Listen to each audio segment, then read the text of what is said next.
Get ready for the show, it's about to begin. Pro fan talk when we dive right in. Sports talk, hot takes, ain't nothing we lack. We the real fans, nothing holding us back. Mic check, 1, 2, y'all know the drill. We bringing the energy, we keep it real. Touchdowns on liquid air on the slam dunks on the court. Every sport, every game, we holding down the fort. We breaking down the plays, dissecting the stats. Pro fan talk, we keeping it fat. Debating with passion, no filter, no doubt. We the voice of the fans, we scream and we shout.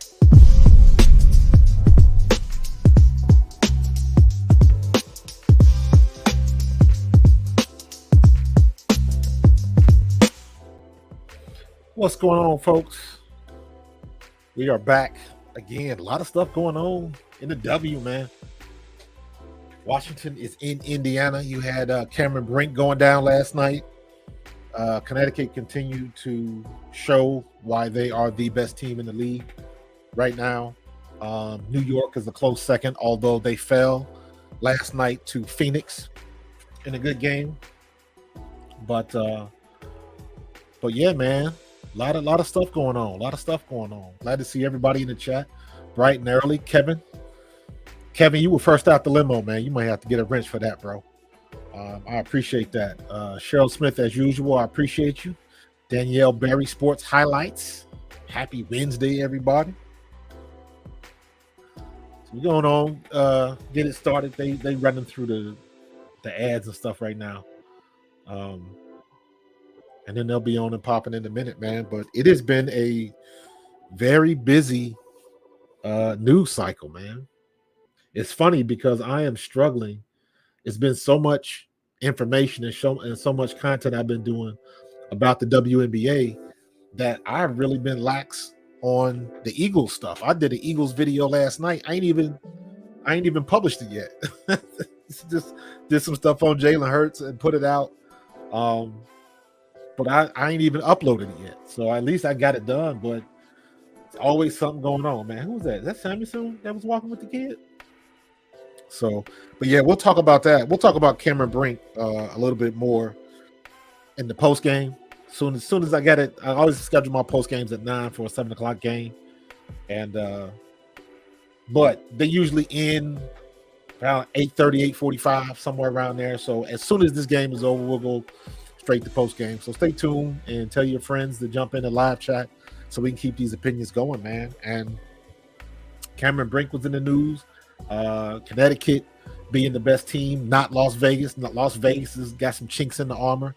They going through their issues right now, and just people getting with them. Asia Wilson is still Asia Wilson.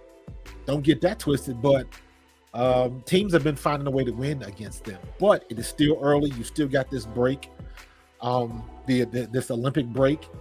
Is it the Olympic / All-Star break? How do they do that? How do they do that? And one of the things we're gonna talk about, I need to get these notes together. Who's the alternate on a 3-on-3 team?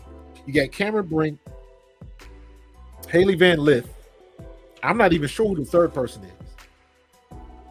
So I'm not sure who that is, but I know somebody.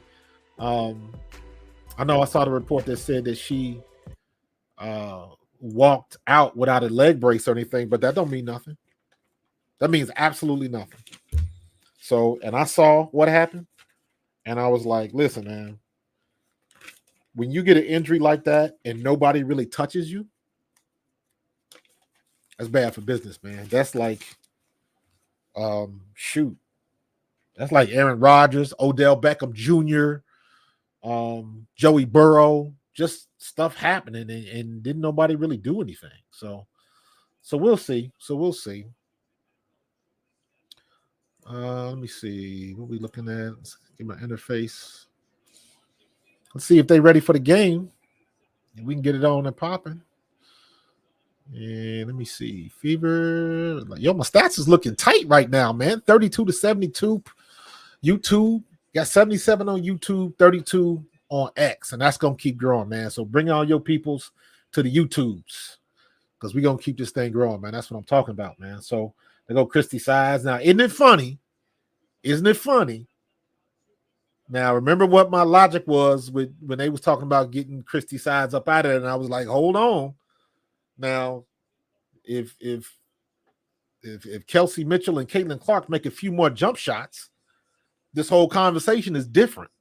And lo and behold, that's what's happening. Caitlin Clark is making some more shots. Nalissa Smith and Aaliyah. I'm so happy Aaliyah got rid of all them colors in her hair.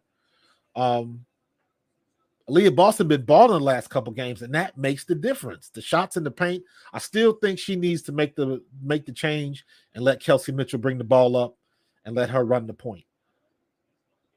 Caitlin Clark dishes in the paint and gets the first two on the penetration. So, and then here we got, and also, did y'all see the ratings for the Chicago-Indiana game? It was almost, I believe it was above 2 million. Dolson kicks it out to the corner. That's off. And who was that? Is that Hull? Katie Lou Samuelson gets the rebound. Aaliyah Boston. They still can't pick. They get a jailbreak, easy buckets for Washington. Kelsey Mitchell brings the ball back out, kicks it to Aaliyah Boston. She brings it back, and Kelsey Mitchell is bringing the ball down the court. So, Caitlin Clark's at the right side of the key. Kelsey Mitchell penetrates, dishes it out to Alyssa Smith. Alyssa Smith dribbles back out. She's right at the free throw line, kicks it to the corner to Katie Lou Samuelson. She pops the three off. Dolson with the rebound, kicks it to Aaliyah Edwards. And they should slow it up. Ooh, give and go. And stolen by Aaliyah Boston. Caitlin Clark bringing it back down the court. She's running it down the middle. She slows it up on the right side of the arc. Kicks it to Aaliyah Boston at the top of the key. Aaliyah Boston hands it off to Kelsey Mitchell. Kelsey Mitchell shakes and bakes. Aaliyah Boston tries to go baseline, dribbling hard, backing her down. And she gets the buckets on Aaliyah Edwards. Good job getting the ball down and getting it up in the paint by Aaliyah Edwards. Dolson, you got to watch Dolson in this game because if you leave her alone beyond the arc, she's a big girl that can shoot the three. So that's somebody you got to be aware of at all times. Aaliyah Edwards drops the ball, turns it over. Kicked by Aaliyah Boston, so it will stay Mystics ball. Let me see who's on the court. I wish I could make that bigger. All right, bring the ball in. Oh, Ariel Atkins gets the ball back and gets the bucket.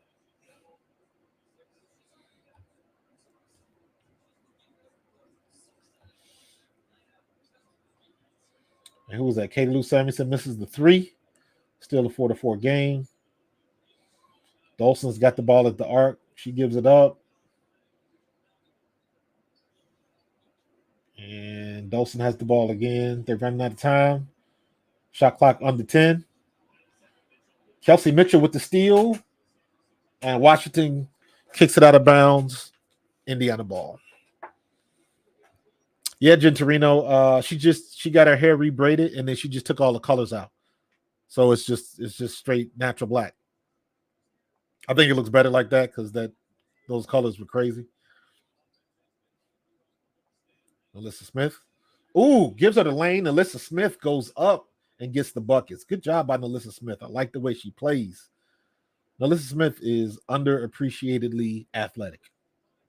Very underrated. Kicks the ball out to Aaliyah Edwards for a mid-range shot, and she drains it. I like Aaliyah Edwards.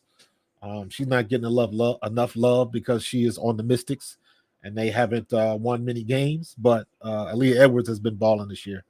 Another rookie. This whole rookie class has been balling pretty much.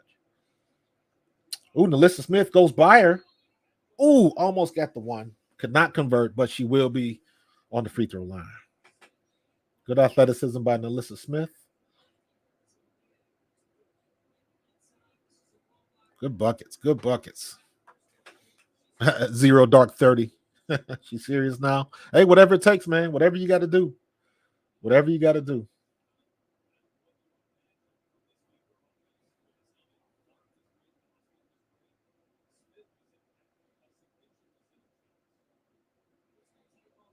Come on, Alyssa. Make the free ones, man.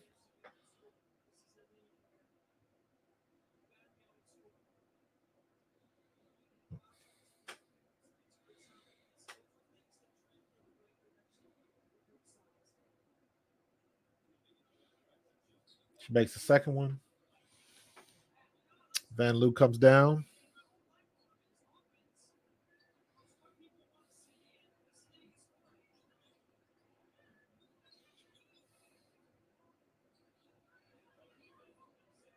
Van Loo shoots the three off. Come on. Do not get lazy for those rebounds, Aaliyah. Ooh. Good assist by Caitlin Clark. Aaliyah Boston hustling right down the middle of the paint. And Caitlin Clark dishes her the ball. Good play. That was a bad foul by Samuelson.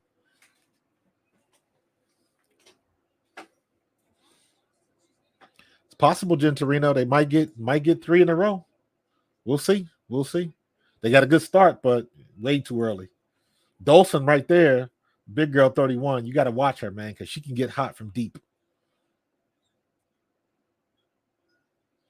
But I tell you, she was off on that one, but she is not scared to shoot that deep.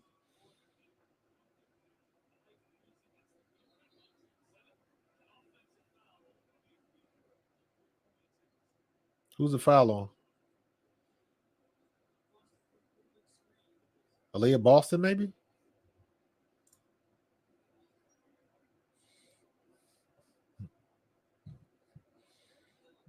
Yeah, I don't know if she pushed off. I gotta watch that again.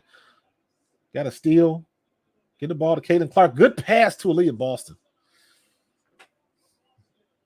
Nice. I'm about 30 seconds off of the score on the screen, so I'm a couple seconds behind right now. It is, let's see, 5:50. They can just go on a commercial break, so I'm probably about 30 to 40 seconds.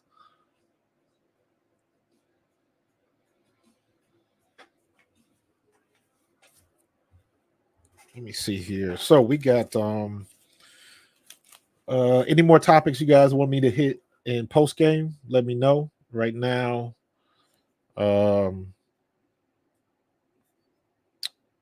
first order business is Cam Brink injury. Definitely gonna talk about that. Who's her replacement on the Olympic team?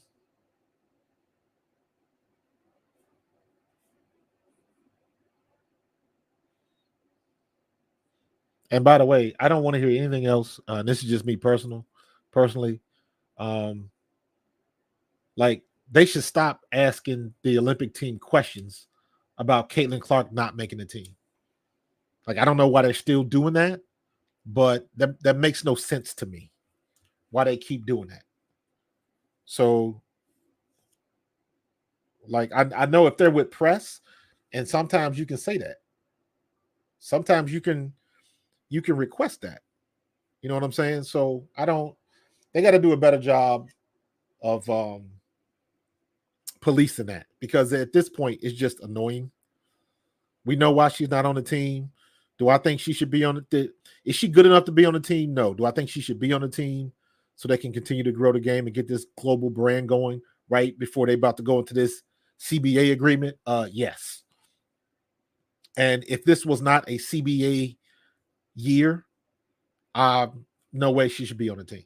But because they're about to go into collective bargaining agreement, and Adam Silver of the NBA is kind of leading the charge for the WNBA to secure them television rights, that's given the WNBA like probably going to be somewhere around the $250 million mark to play with. That is a huge boost. Huge boost. This next year, not this year, next year there is a real possibility that 2025 may be the first year that the WNBA makes a profit. So that's what they should be thinking about. So we'll see what's going to happen.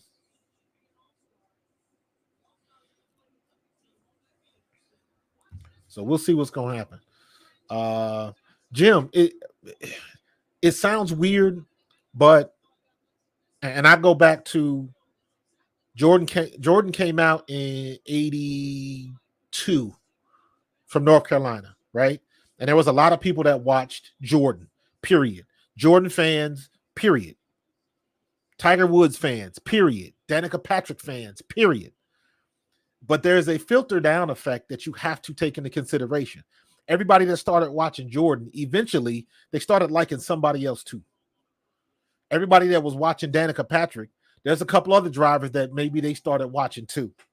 So, yeah, man, it's Katie Lou for the three, off. Nobody under there for the rebound. Let's not get lazy again, Indiana. Get y'all people in place before y'all take these long shots. But my point is that there was nobody. When you got somebody with that much hype, you got a trickle down effect. I made a joke about when you went to Kelsey Mitchell drives to the basket. She gets the foul. She didn't make it, but she should have had an and one. But when you get people that bring so much hype to the game, it filters down. People that started watching Dale Earnhardt Jr., they started liking other drivers. If you went to see Space Jam with Michael Jordan when you was a kid, Sean Bradley was in that movie. Charles Barkley was in that movie. Larry Johnson, Muggsy Bogues.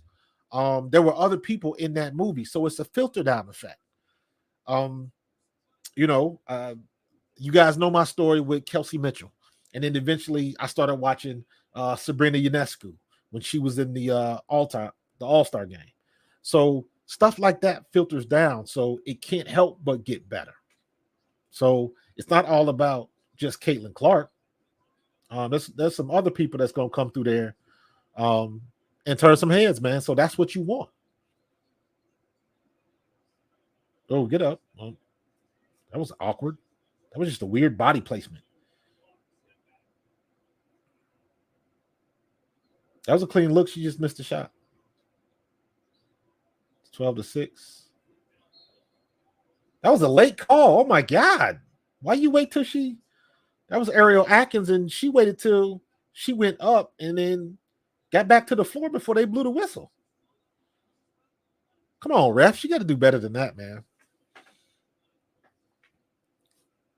Yeah, Gentorino was fun, man.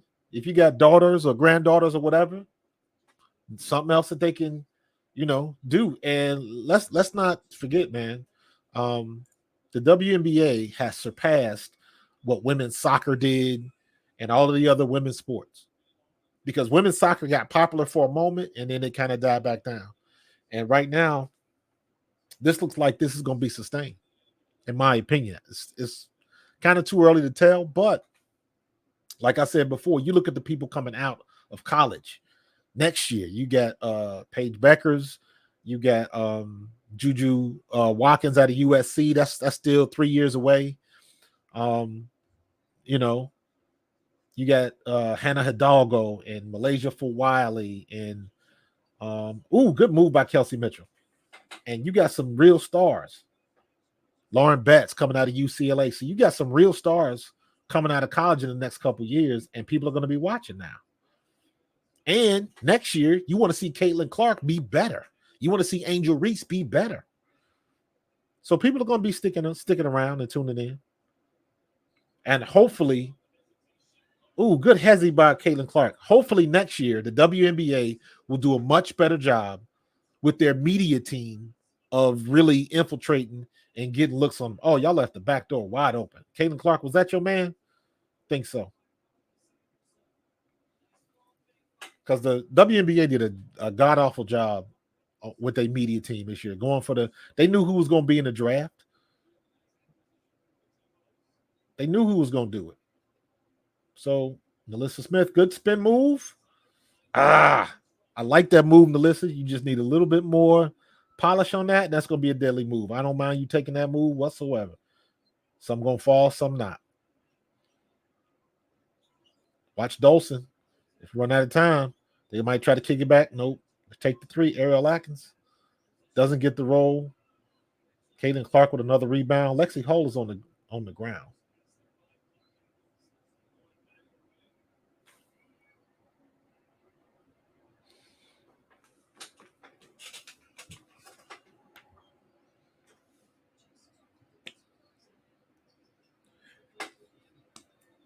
Caitlin Clark with the ball at the top of the key. Nobody's getting set up for a play. They're trying to run the pick and go. Nope. Picks up a dribble. Come on, Boston. Get up. Get back up. Good job. Good pass by Aaliyah Boston. Good. Oh, you just took that shot. Alyssa Smith is hurt. I don't know what happened. Maybe she got popped in the nose or something. But yeah.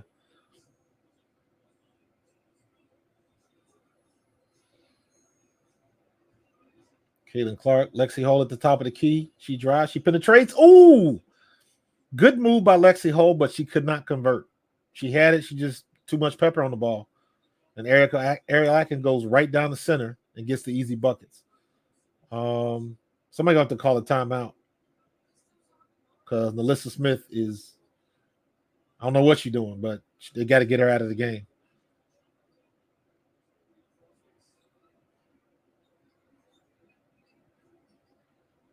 Kicks it. Lexi Hall with the three. In and out. Does not fall. 18-14. Washington bringing it up the court. Ariel Atkins has got it on the right side. She's being guarded by Caitlin Clark.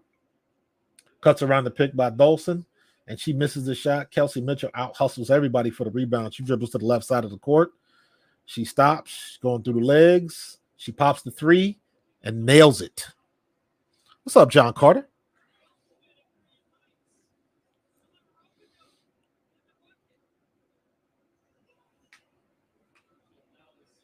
Ooh, Hall almost had the steal. Ariel Atkins dishes it to Dolson.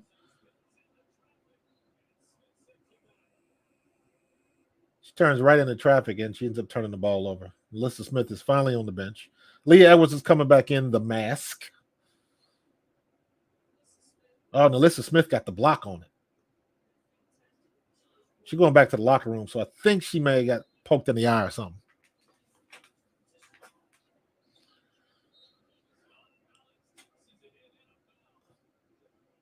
Is that Samuelson? That's Katie Lou Samuelson's sister, I believe.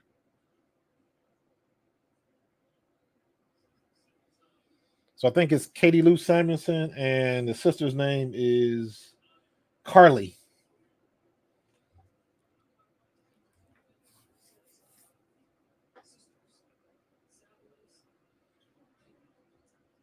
She makes the free one. Uh-oh. Hold your breath. Erica Wheeler's in the game. Erica Wheeler's in the game. Hold your breath. The stats is looking good, man. 49 to 135. YouTube is in the lead. 135. That's what I'm talking about, man. Let's see if we can get to 200. Katie Lou misses the three.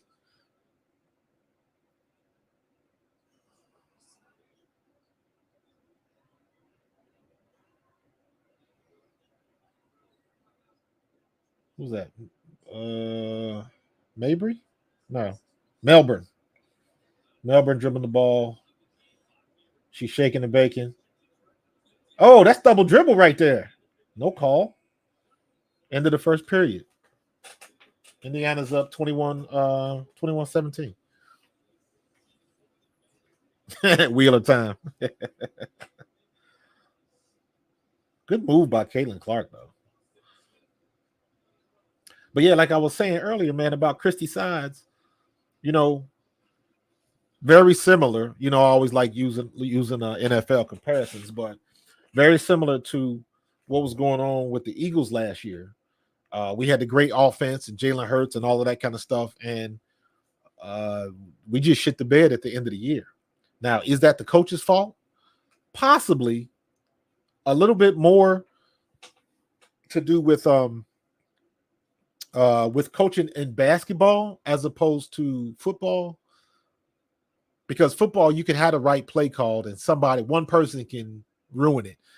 And I guess technically it's the same way. You could have the perfect play called in basketball, but if they don't make the shot, what are they doing? Is this a hot shrimp eating contest or something like this? You got these three big burly dudes sitting at a table in center court, and they got bowlfuls of something. I can't even tell what they got. It looked like shrimp. So they got 45 seconds to, that's shrimp. And they got 45 seconds to eat. Man, Lord have mercy. This must be like hot shrimp or something. All right, we're going to leave that alone because that look nasty. You said the Wizards, the Mystics. You know what? I never thought about that, dude. The Washington Wizards and the DC Mystics. That's the same character. A Mystic and a Wizard is basically the same thing. I'm just now understanding that. I appreciate that, Gentorino. Damn. I'm just now understanding that. Daggone. But yeah, man, let me get my water. Might have to go get me a bottle of water or two. But yeah, man, Christy Sides, she ain't looking too bad now, is she? And I know everybody wanted the rumors came out about Lisa Bluter, and she had that lunch with the guy in Iowa. All that kind of stuff was going on. And it's like, hold on, man. Just, like the reason why she was, people like that, if they want a private meeting and they don't want nobody to know what the hell is going on, that's exactly what they will do. So my guess is maybe they know each other. The reason why the girl from Drake was there is because Lisa Bluter has ties to Drake. That was her first job. Before she was at Iowa, she coached at Drake. So I don't know, what the situation was, but all I know is when people like that, GMs and owners of teams and things like that, if they want to have a private meeting, they can have a private meeting. It's not that difficult to do. So, not so much worried about it, and kind of people kind of get talked into the wrong stuff. You know what I mean? Don't really matter, but it is what it is. So back in TV timeout, Aaliyah Boston gets the ball down low on the left side, kicks it to Erica Wheeler. Erica Wheeler shoots a J and does not hit. And Mystics have the ball going back to the other side. And who is this? Dang it. Melbourne. Aaliyah Edwards at the top of the key shoots a mid-range, doesn't get it. And that is that Wallace with the rebound? Nope, that's Katie Samuelson. Wallace is not on the court. Didn't make it. Aaliyah Boston tried to back Aaliyah Edwards down and she didn't convert. She was a little slow on that move. Still had a chance to get it. Ooh, good pass. Samuelson is getting bitty. Hein Allen's got the ball. Converted that basket. Erica Wheeler is leading the point. Bringing the ball down the court. Y'all know I get worried when she's handling the ball. and dishes it off to Samuelson. Lexi Hall back to Wheeler. Wheeler shoots the three, and she gets the roll. Wheeler not known to be a three-point shooter. And I think teams are going to let her shoot because her shooting percentage cannot be good. All right. You got Hines Allen dishes it off.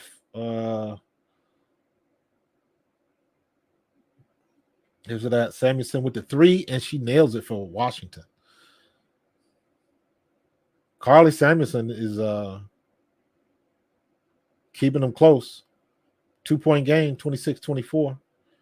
Dishes it off to Katie Lou Samuelson. Back to Wheeler. Wheeler tries to penetrate. Dishes off Lexi Hall and gets the lane. And nice little reverse layup by Lexi Hall. Zach, their first time winning back-to-back was their last game over Chicago. Slide over. Hines Allen. Mystics ball. Kaden Clark is back in the game.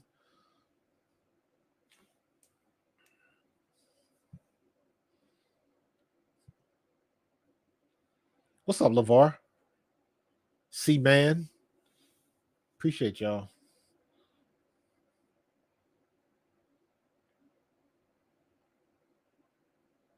All right, Ariel Atkins back in the game.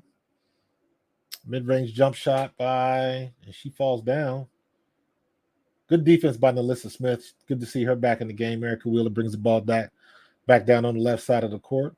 She penetrates, gets an open lane, tries to one-hand it, and she gets it Smith-act going into the trees, man. She's the smallest person on the court. And she must have touched it last. Oh, it hit her in the head as she fell out of bounds. So Washington with the ball. Melbourne sets a pick. Aaliyah Edwards gives it back up to Watkins. Ariel Atkins. I'm not Watkins. I'm sorry. Inkstler.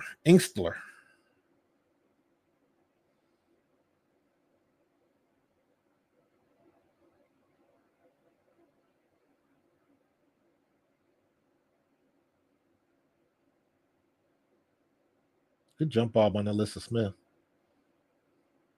Come on, man. You can't get Caden Clark. You can't get lazy going for the ball.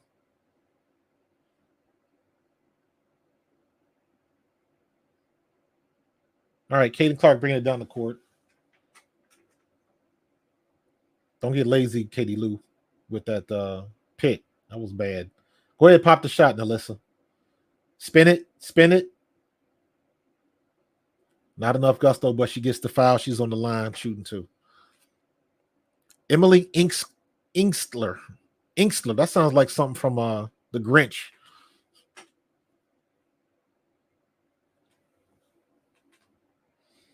You got one foul on Aaliyah Edwards. Nobody's really in foul trouble. Let's go. Make the free ones. There you go, Nalissa.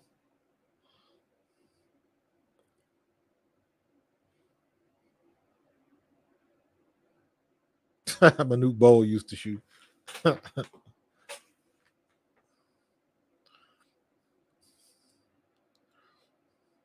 Nalissa Smith looked like she finding her zen when she on the free throw line. Whatever it takes. She made 2 of them, so must be working.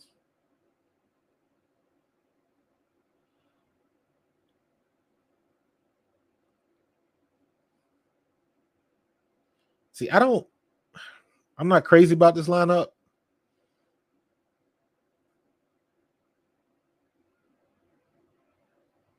I'm sorry. If Caitlin Clark is not, I would prefer to have Caitlin Clark and Kelsey Mitchell on the floor at the same time. Because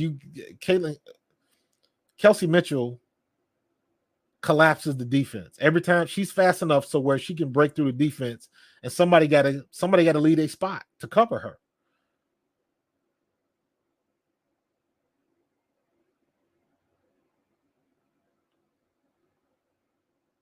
Caitlin Clark missed the penetration. She had it. Melbourne penetrates. Good block. I think that was Katie Lou Samuelson. Nah, that wasn't Katie Lou. That was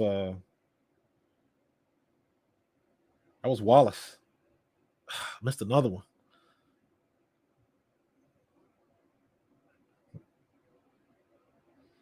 Is Alyssa Smith on the no? Who's that turnover?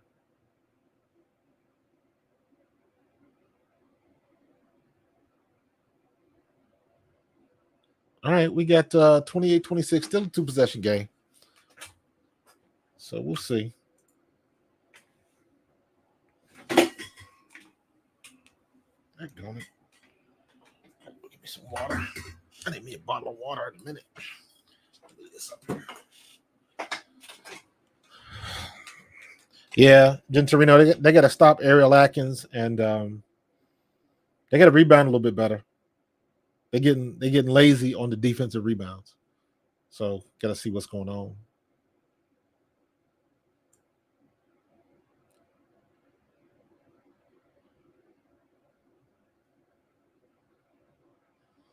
See, man, Sides is not a joke. She just, I mean, she could do some things better. So I'm not gonna keep hating on that because, like I said before, their record, they should have 2 more wins in my opinion. And those 2 wins are not on Sides. I know that I want to say it was the 3rd game of the season, of the regular season, and it was a tight game. They had the last shot, and Caitlin Clark just fumbled the pass in. She would have had an open shot. So that would at least, they would either won or went to overtime. So that was one game where that was not on them. And then there was another game where just Aaliyah Boston just could not hit shit in the paint. She makes 3 more shots in the paint. That's a different ball game. So they've had games where they should have won. Let me say it like that. They've had at least 2 or 3 games where they should have won, but they didn't shoot well down the stretch, and it ended up costing them. So, yeah, man, I can't wait till Tammy Fack-Bentley gets back, bro. They need her bad. They need her bad because that's another big they can have on that second line that would really help them. So we'll see what happens. And let me be honest with you, I kind of wish that it's not going to happen because I looked. Erica Wheeler has the highest salary on the Fever. So what I would like to see them do is give Daisha Fair a shot. Same type of player, younger, better. And I don't know. It can't be as bad as what you got now. And I can't say it's not bad. You know what I'm saying? Because technically, Caitlin Clark turns the ball over more than Erica Wheeler. But it just seems when Wheeler's in the game, it just things don't go smooth. Maybe it's just me.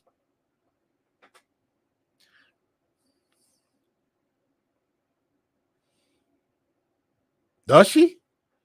Wheeler makes more than Asia Wilson? Well, that not now. Now that you know what they doing in all that stuff about them getting investigated. The Aces is getting paid. Don't get it twisted. Aces is getting paid. It's somebody's casino that's making a lot of money that's going straight to the Las Vegas Aces. Let me just say that. So, yeah, Asia Wilson ain't missing no meals on the strip for sure.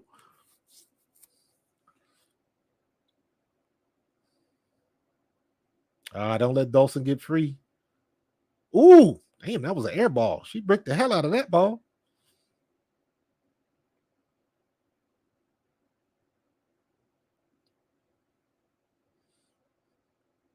Back her, Nalissa, why you back her down?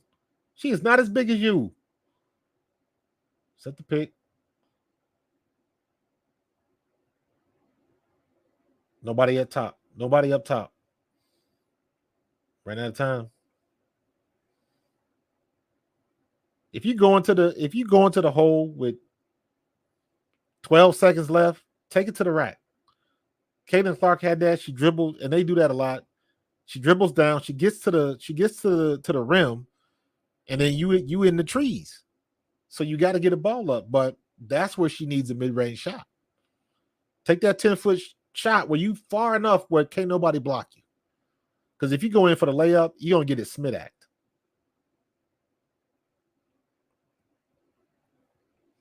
Van Loo with the 3. Or that, no, that's Carly Samuelson. Forgive me. So you got Dolson, Samuelson, Ariel Atkins. Is that Van Loo in there? Yep. Van Loo's 35. Go up, Boston. Good job. Boston's looking better, man. She looked like she in shape now.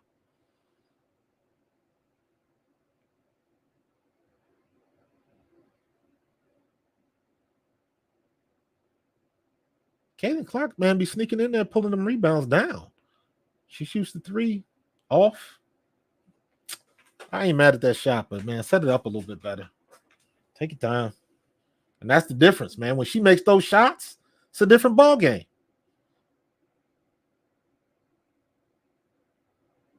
Good slip through. Ariel Atkins with a deep 3. Ooh, makes it. Guess who just tied the game?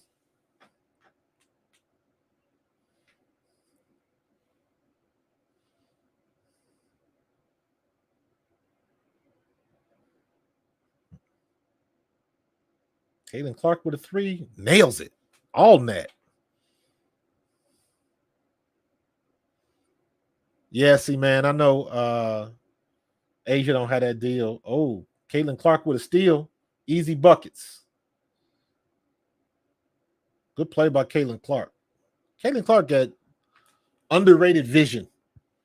The way she passes and the way that she can get some of them steals, man, that's, got to give her props for that.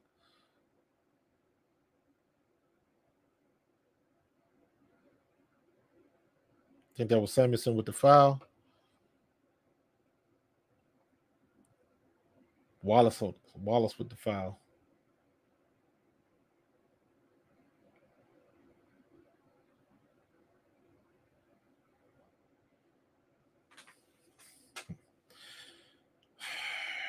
Not a bad first half by Caitlin Clark. She got 9 points. Clark-tastic, really? That's kind of corny, Jen. Clark-tastic. All right, what is he doing? It looks like it's a 3-point contest. Pull somebody out the crowd.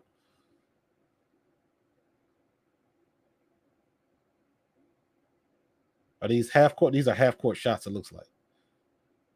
Almost half court shots.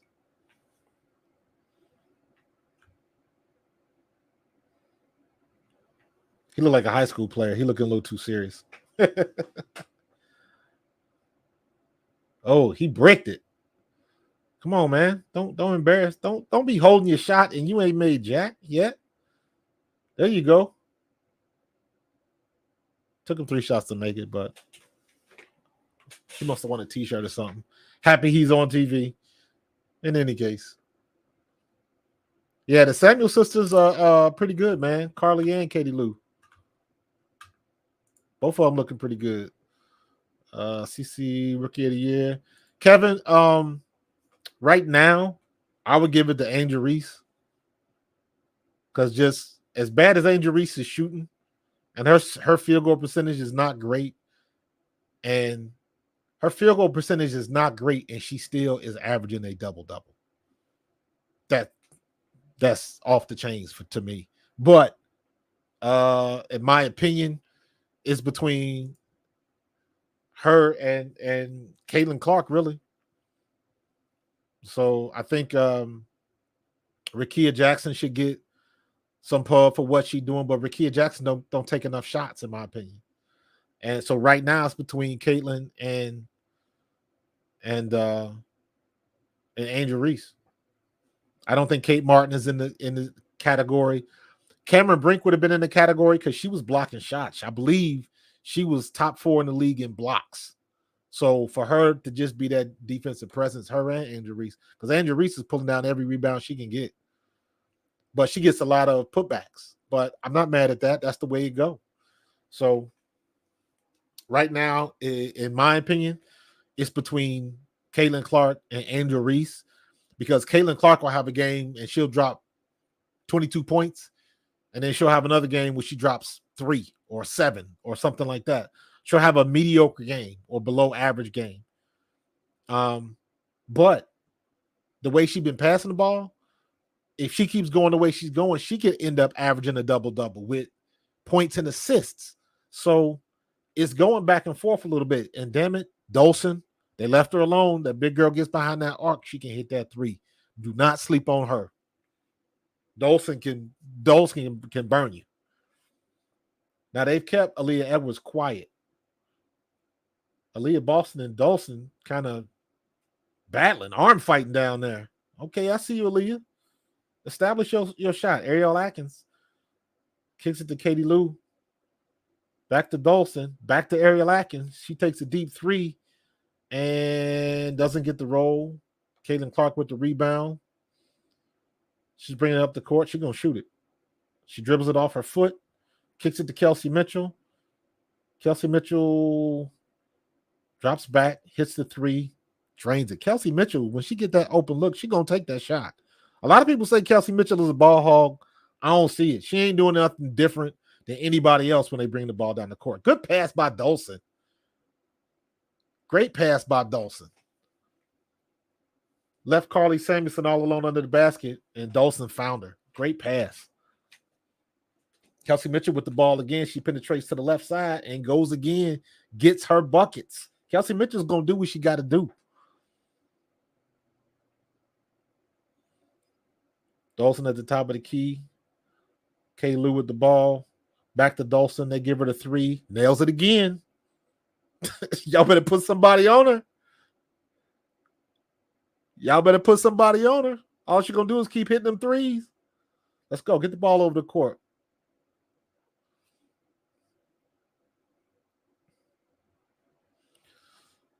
Caitlin fans calling themselves Clarkies? I haven't heard that.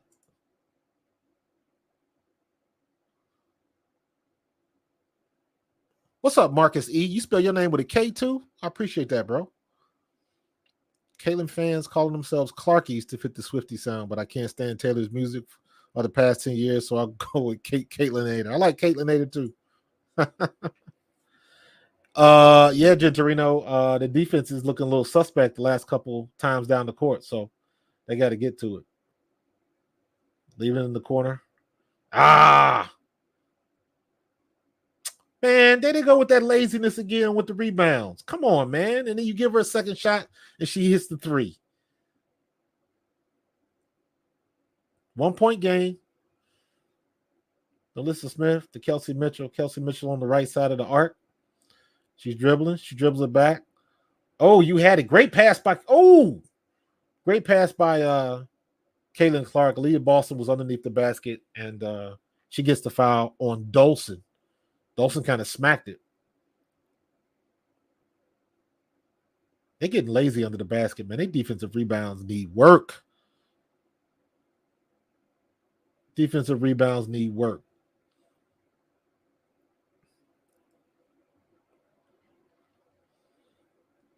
Make the free ones, Aaliyah.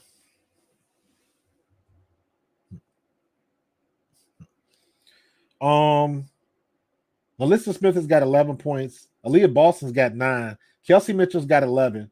And Caitlin Clark has 9. So everybody's scoring.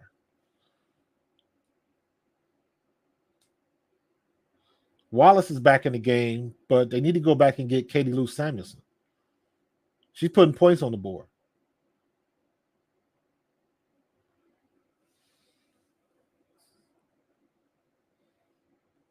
They got Caitlin Clark with a foul. Got the arm locked up. She got her. That's the same thing she do to other people. So she got a little taste of her own medicine, locking that arm up. It happens.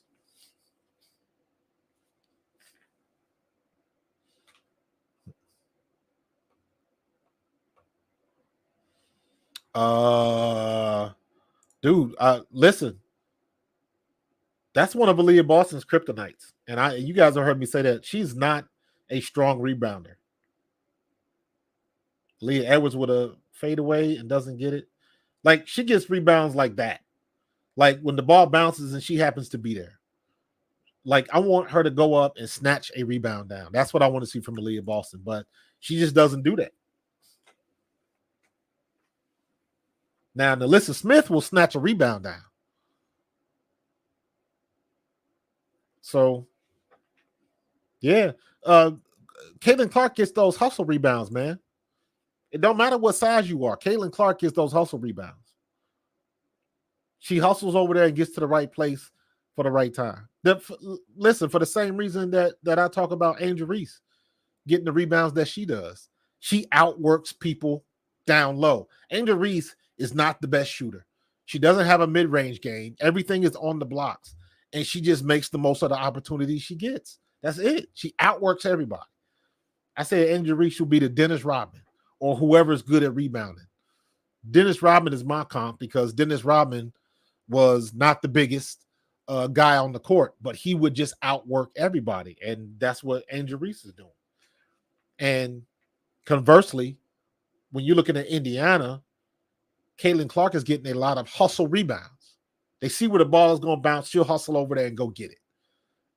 Aaliyah Boston, she has a habit of the ball's coming to her. She doesn't think anybody's around her, so she'll wait till the ball bounces to her. She doesn't go up to get it. That's the difference. She gets like lazy rebounds. So we'll see. Defense is a problem. Let's go on defense. Yeah, Celeste Taylor still hasn't played. I don't know what's up with her. Grace Berger hasn't been back in. Yeah.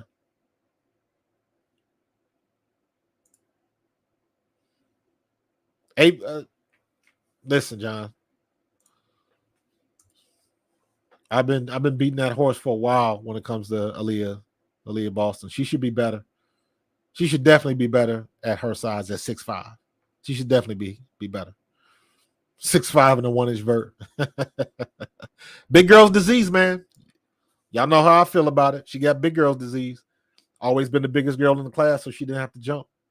So this should be at least a 6 to 8 point game, but they keeping it close. Dawson got hot for a little bit, and they couldn't stop her. So we'll see what's gonna happen, man. Lead feet, no hands. So, but good game, man. Let's look at the box scores right now, and let's go down the list. Let's look at Aaliyah Edwards hasn't done much of anything. She's only got 2 points. Dawson's got 6. She's got 2 threes. So she hit some timely threes, but for the most part, they got her under wraps. So stats are looking pretty good. I got 110 on YouTube and 70 on Twitter. So the stats are looking good. My rushing average is looking pretty good, so we want to keep that growing. If you are on the Twitterverse, if you are on X, come on over to YouTube. That's where the party is, man. We'd love to have you. So don't forget to hit that subscribe button. Don't forget the click that like button, because you know that's how we grow, and we keep doing it, man. Because before you know it, it's going to be NFL season again. One thing I want to know is how does the All-Star break work for the WNBA, because it's an Olympic year? That's going to be weird. I'm curious to see how they do that. I appreciate that, LeVar. Dennis Rodman is a good comp. Even more reason why CC is Rookie of the Year. Yeah, but I'm big on let me wait to see what they're gonna do in the second half, because what's gonna happen is after the break is where I really want to see it. Everybody's got rest. You had the fun, you watched the Olympics, and now everybody's had about a week to, get their legs together and all of that kind of stuff. So that should be a different vibe for Caitlin and everybody else, all the rookies. So yeah, I want to see that, man. So it's going to be a different ball game after the break. And one of the things that I want to see is, because you got all of this talk and all of these women will not mince words. Yemi took the words right out of my mouth. The TV ratings. The TV ratings is really going to be interesting after the Olympics. Because what I want to see is, because what I was saying was, everybody's talking about it's more than just Caitlin Clark. I'm here too. Angel Reese said it's me too. And she ain't necessarily wrong. That momentum with the NCAA tournament started with the year she won the national championship. It's with all of that, that's where it started. So she's right. I agree with her 100%. She was part of that catalyst, her and Caitlin Clark. That's when the rivalry started, and then it rolled into the following year. So, but what I want to see is, we've already seen the viewership ratings for when Chicago and Indiana played. It was through the roof. 2 million, I believe, right? That was the highest since ever or something like that. But what I want to see is everybody else when they don't play Indiana, because now that Indiana-Chicago game just put a huge spotlight on the league. And they can get some serious, Yemi, to your point, ratings that will rival the NBA. You just got to have the right recipe of people. So what I want to see is, I want to see what the ratings are after the Olympics, after everybody done had a break, and Caitlin Clark mania has kind of reached its apex, and it's not rising anymore. It's on this altitude. It's reached this altitude and it's kind of cruising. But I need to see what everybody else is going to do. I need to see Angel Reese get to 800, 900,000 views on a WNBA broadcast when they're not playing Indiana. It's been one other team to do it, and I believe let me see. It was another game. I know I wrote this down. Double doubles. I can't remember what it was. CC had a good game with Smith. Play. Review. Basketball. Flagrant. Yeah, I can't find it. I could have swore I wrote it down.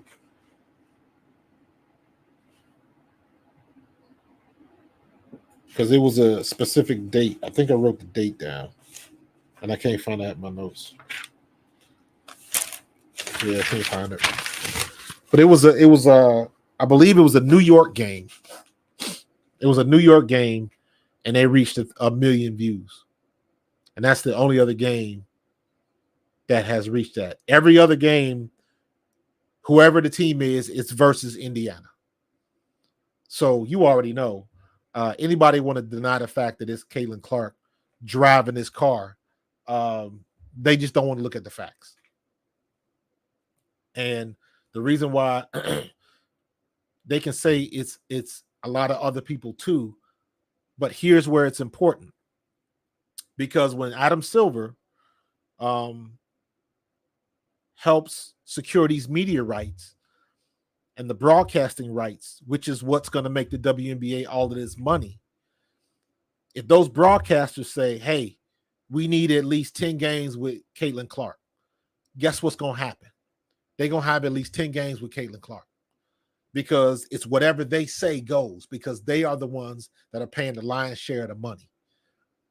So for that reason alone, that's why I thought Caitlin Clark should have been on the Olympic team. Not because she's good enough, because she's not, in my opinion. There was none of them guards that she got, including Chelsea Gray, who's hurt. None of those guards, she could take their spot. She's not that good yet. But because they're going into a collective bargaining agreement going into 2025, and the media rights are so important, Caitlin Clark is not going to do anything but drive the value up. So it's not a purist basketball thing. This is a business move, and Kathy Engelbert needs to be making business moves. David Stern did it with Jordan, and you saw what happened. Now you got these NBA players getting 40 and 50 million a year. They're getting their yearly contract can cover the whole team of a WNBA franchise. That's how much money. This is how much the money the NBA makes. They just fired a coach, and they got to pay that coach $65 million to fire him. Or I think is it 45, 55? Something like that. Some ridiculous amount of money they owe him on his contract, and they got to pay him because he's still under contract. But that just goes to how much money they actually have in the NBA. The W is trying to get there. Baby steps, but they are trying to get there. And media rights, because of Caitlin Clark, is the way to go. And the sooner these women can understand the business of it, the better off they'll be. And I think a big reason for some of this, and it sounds bad to say, is because they got to get Diana Taurasi and a lot of these old heads out. I really wanted Candace Parker to play one more year because I really wanted to see her school Angel Reese and show her the ropes, because Angel Reese out from under Candace Parker would have been dangerous. But I'm so glad Candace Parker is not playing this year, and you haven't heard much from Candace Parker. She's been keeping it silent. I'm sure she's had some comments about the league and Caitlin and Angel and Cardoso and all of them, but she ain't really said too much. She ain't really been running off at the mouth like Cheryl Swoops. Cheryl Swoops put her foot in her mouth again on Gilbert Arenas' show again. And anytime you got people like Nick Wright, Colin Cowherd, Gilbert Arenas, anytime those are the people that's making sense, boy, that's cats and dogs living together, mass hysteria. You don't know what's going on. Gilbert Arenas starts making sense, and the point he made, if you watch this show, again, talking to Cheryl Swoops, when she made that dumbass comment talking about Caitlin is the bully, technically, she did not say that. Gilbert Arenas was making the point that Angel Reese is built for the bully ball, the way she plays, her attitude, the way where she come from. She from the streets, and she built for that. And then Cheryl Swoops made a comment like the way that Caitlin Clark pushes off, she's the bully. It was like, no, that she pushes off like every other guard does in a W. It's like, where are you going with this? And once again, Cheryl Swoops continues to put her foot in her mouth. And like, just don't say nothing. Because it is, you know when you see somebody talking and they're trying to give somebody a compliment, they're trying to compliment somebody that they don't like. So you hear the little trigger words and all the beating around the bush, rather than just say, hey, such and such is good, she got a good start, and just leave it there. The minute you say but, the minute you put a but behind it, yeah, she's pretty good, but she could do this, or but she's not doing this. And it's like, no. And then the point that she gave was she thought Angel Reese is in the lead for Rookie of the Year. And she said, Caitlin's doing good, but, and then she went to critique her game, not looking at the stats. It was basically, I think she needs to do this better. I think she needs to do that better.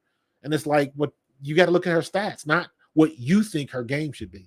And that Cheryl Swoops keeps putting her foot in her mouth.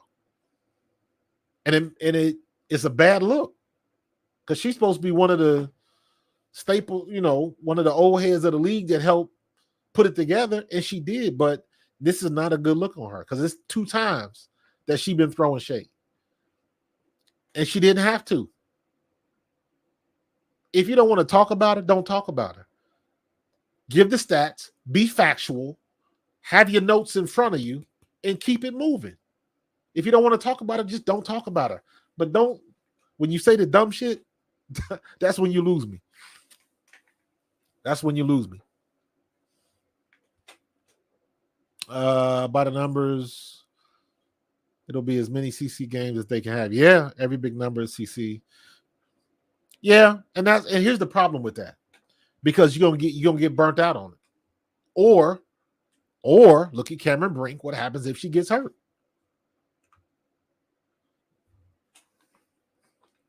What happens if she gets hurt? Because again, you guys heard me say this at the beginning of the year, the fatigue factor is real. That fatigue factor coming from the NCAA tournament straight to the WNBA is brutal. Yes, they're young, but your body needs rest. Rest is a part of training. I used to tell my kids this all the times. All these kids that be going out and playing AAU on 3 different teams and all. Rest is a part of training. Because if you playing AAU and playing on all these teams and you might be getting it in, but you come against the wrong person, you tired and they are not, they're going to embarrass you. So, all right, we back at the game. Dolson gets stuck in the middle. Aaliyah Edwards with a mid-range drop. She misses it. Aaliyah Boston with the rebound, but that was a rebound that came to her. She didn't have to go get it. Caitlin Clark just kind of chilling. Gives it to Boston, kicks it back. Take the shot, Alyssa. Alyssa Smith shoots the jumper and does not hit. Ariel Atkins. Carly Samuelson. Dolson. Dolson posts up, misses the shot, and Alyssa Smith gets the rebound. Why do they have Dolson on Caitlin Clark? Why is she guarding her? Alyssa Smith with another 3 off. Why is she shooting the 3 from back there? Get in and shoot your mid-range shot or get the ball to Kelsey Mitchell and let her shoot the ball. They taking not smart shots right now. Good pick by Dolson. Ariel Atkins gets the bank in. 1-point game.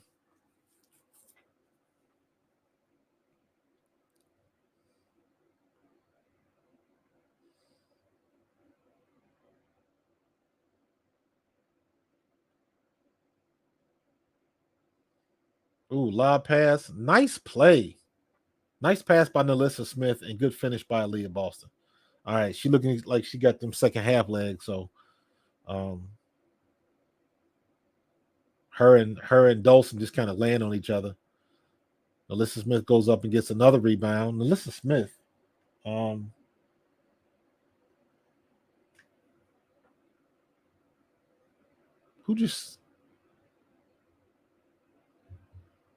she missed a pull-up jumper. Foul on Alyssa Smith.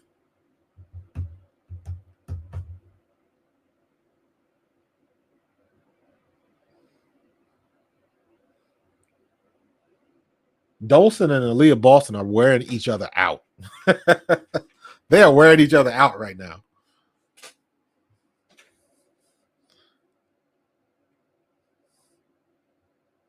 Yeah, I don't understand Cheryl Swoops. Just the more she talks, the less I like it.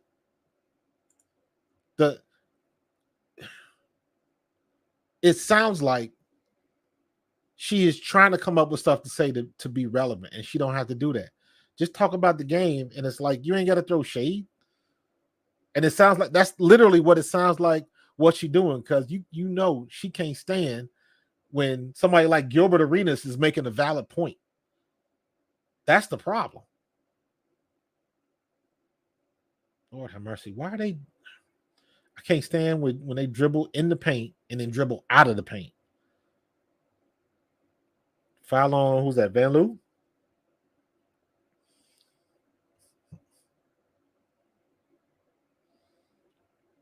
Caitlin Clark dribbles in the paint and then out of the paint. And the problem with that is that if she had a mid-range jumper, she'd have took the shot. But she doesn't. Good feed by Caitlin Clark to Aaliyah Boston, and she gets the and one.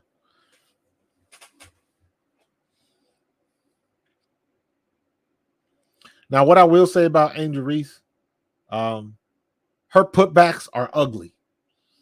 A lot of times it looks like she's just throwing stuff up there. But she did the same thing at LSU. That's just the way she shoots. She gets the ball up there quick. And it's actually I think it's kind of strategic because a lot of times she gets the ball back up quick before it gets a chance to get blocked. And a lot of times it's underhanded, weird angles on the ball. doesn't get much backboard, but they go in the bucket. So that's all that matters. Dolson with another 3. Y'all better stop leaving that girl alone, man. Damn. 2-point game. Caitlin Clark bringing the slow up the court. Wallace has got the ball. Kelsey Mitchell launches the 3, buries it. Kelsey Mitchell's on fire right now.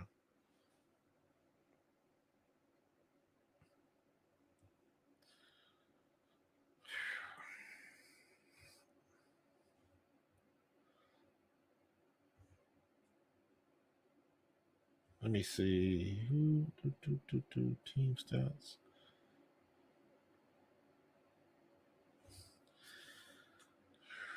Indiana's shooting 54% right now, which is pretty damn good. Washington's only shooting 43%. So 5 for 15 for 3. So they 33% from 3. Both teams are 33% from deep. So yeah, Kevin, Aaliyah has been pretty silent tonight.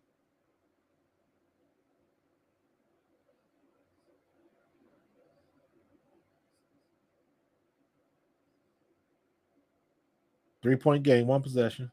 Caden Clark bringing it down the right side of the court. Wallace cuts back. Behind the back pass to Melissa Smith, and she loses the ball, so there's a turnover. And Washington turns it right back over.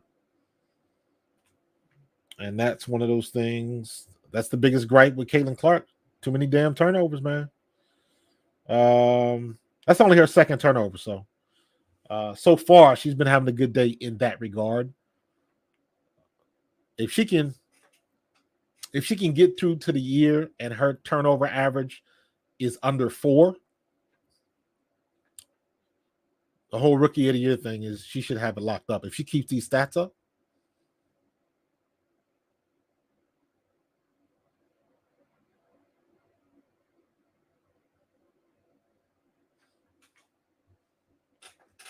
Dolson 9 points with 3 threes. That's what she's been doing. Yeah, she can pass the ball. Not to mention the people that done dropped the passes. Wide open. Wallace with the 3 does not dunk it. And good job by did it go with them lazy ass rebounds again? Letting people not securing the ball. Not securing the ball. Give it up. Give it up. Give it up, Caitlin. There you go. Wallace with the easy buckets. Another assist. Good defense by Indiana. Ariel Atkins bringing it up the court. She's at the logo. She's slowing it down, getting a play to run. Aaliyah Edwards sets a pick on Kelsey Mitchell. Oh, that was almost a travel. Ariel, nope. Thank you, Aaliyah Boston. Got up and she snatched the rebound down. About damn time. Caitlin Clark stops. Mid-range jumper and hits it. Hallelujah. With the mid-range shot.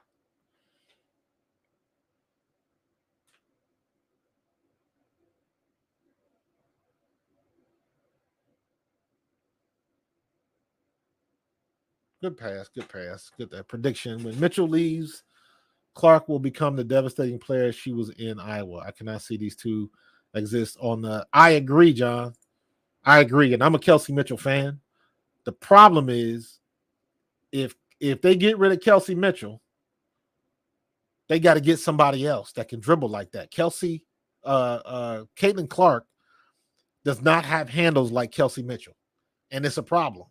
That's a big reason why she got so many turnovers, because a lot of her turnovers, she's getting ripped. So she's getting better, but I need somebody with supreme handles. That's what Indiana needs. They got to have somebody with supreme handles. Kelsey Mitchell has supreme handles. People say she a ball hog all the time, but she's scoring buckets. She putting the ball in the basket. When her and Aaliyah Boston, Kelsey Mitchell and Aaliyah Boston, when they get on fire, things start working. So now you got Boston with 15, Kelsey Mitchell with 14, and you got Caitlin Clark with 11 and Melissa Smith with 11. They spreading it around.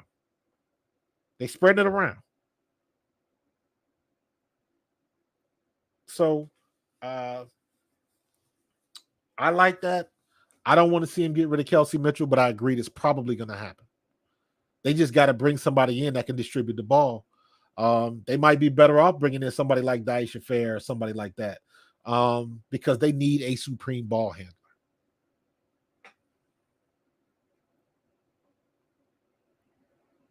So I don't know what her contract is. But and here's another thing.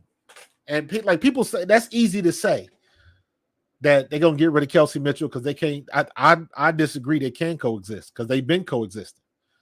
And every game that the Fever have won, probably with the exception of when Caitlin Clark had that 30-point game, Kelsey Mitchell has been putting in 15 to 20 points a game. So that's great if you want to ship her out of town, but you got to replace that production. That's what people got to remember. It's the same thing when I talk about football. This is no different. Everybody wants to talk about how they should get rid of her. They should get this person, that person. You want to make a move. Whoever you talking about getting, whoever that person is, you got to honestly look at their situation and say, are they going to put the ball in the bucket? And can they match the production that we are losing? In most situations, the answer is probably no. So you got to be real clear on who you're trying to get in here to replace somebody like that. Dawson with the baby hook. Finally, somebody using baby hooks.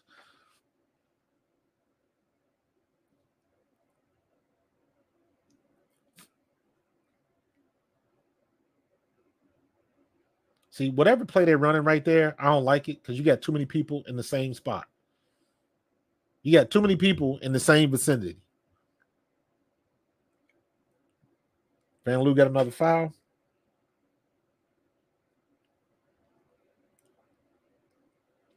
Van Loo got 4 personals.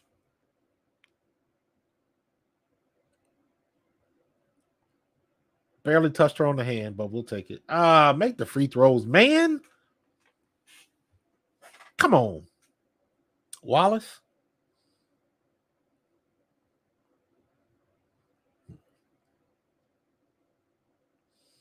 Six-point game.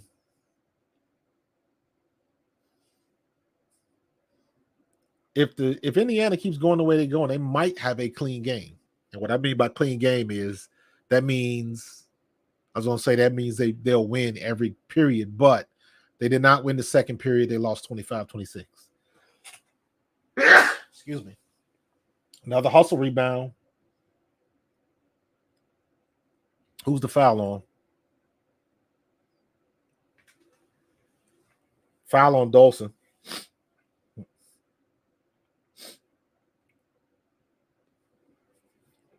They going for the ball. I don't know about that one. Who's coming back in the game?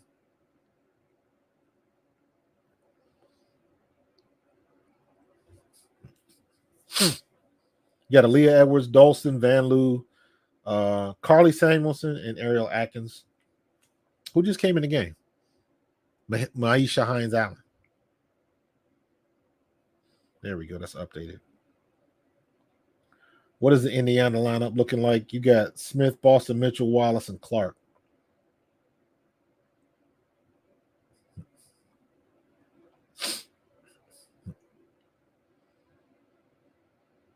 Walker Kimbrough just entered the game. Van Loo is out.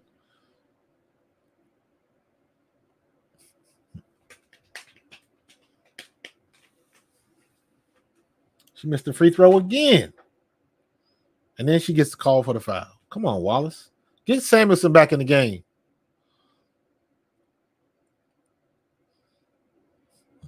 See, this is my biggest gripe with Christy Sides.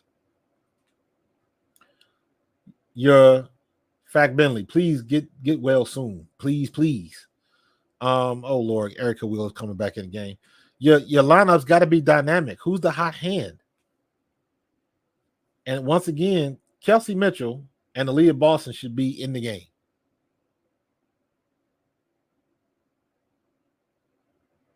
They should be in the game. together. Oh, come on with the lazy. Listen, Aaliyah Boston need to go to a passing camp or something. Thank you, Nalissa.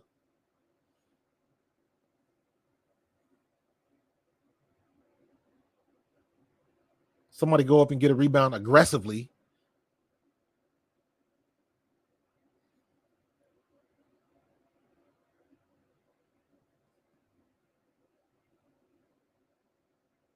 Floor foul on Hines Allen.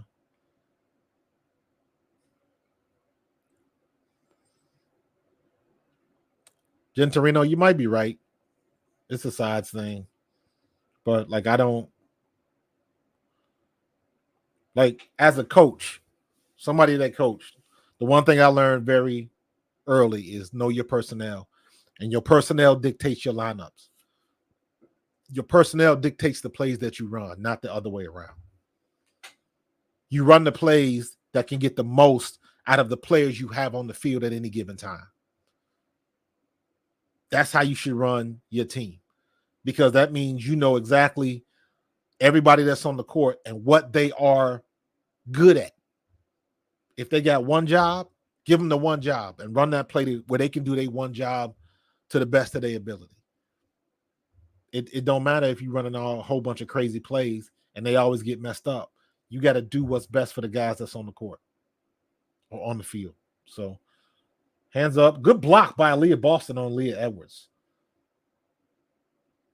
Got out hustled for the rebound again. And then Aaliyah Boston gets called for the foul. Good hustle, but they got out hustled for the rebound. You got Clark, Mitchell, Samuelson, Wheeler, and Boston. Go ahead and get Wheeler up out of there. Good block by one. Missed on the second one. And then knocking the ball around, hoping somebody else will pick up the rebound. Somebody else got to go up and get that rebound. Yo, Tammy Fact Bentley, her injury had to be worse than it looked. Had to be worse than it looked because she's been out for almost a month now.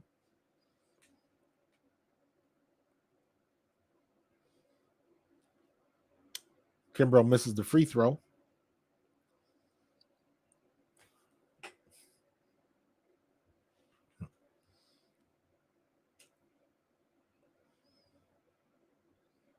I wouldn't say Boston is in beat mode yet. She's not in beast mode yet.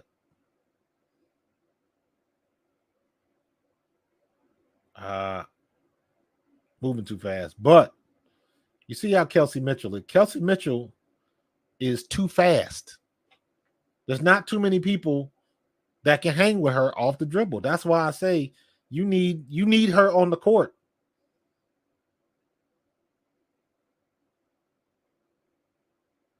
You need her on the court.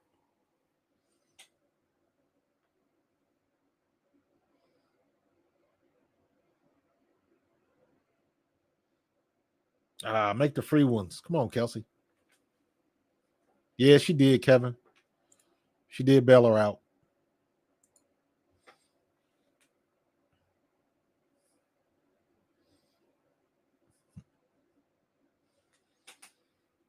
All right, Kimbrough's bringing the ball down the court. Dumps it off to Carly. Carly gets it back to Ariel Atkins. Ariel Atkins gives it to Aaliyah Edwards. Hands it off back to Ariel Atkins. She tries to penetrate. Leaves Hines Allen at the top of the key. She shoots the three and misses it. Aaliyah Boston gets the rebound. Dishes it off to Caitlin Clark. Caitlin Clark brings it down the right side of the court. Picks up her dribble. Gives it to Kelsey Mitchell. Kelsey Mitchell. And she goes into the weeds. Gets her own rebounds. Aaliyah Boston at the free throw line and in and out. It was literally in the basket and popped back out.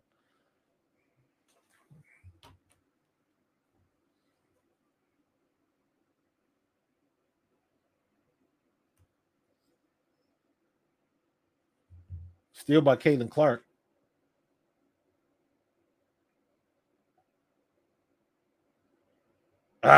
Threw the ball away. She tried to get it to Aaliyah Boston. and just couldn't. Just a bad pass. This now, Caitlin Clark is doing the one thing that my biggest criticism of her, my biggest criticism of Caitlin Clark is she has no poker face. When she upset or she whining about the rest, like everybody see it. And if you a good team, you'll feed into that and you'll go after her, especially when they're frustrated like that. So maybe it goes out of bounds. No call. Turnover. Indiana ball.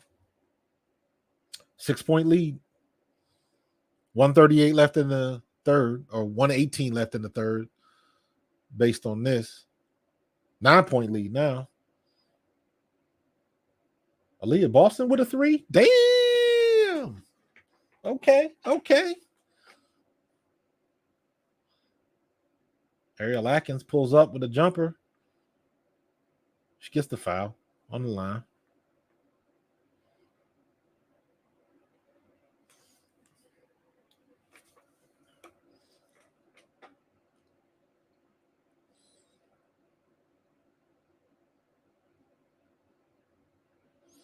Yeah, you dropped her from your fantasy team.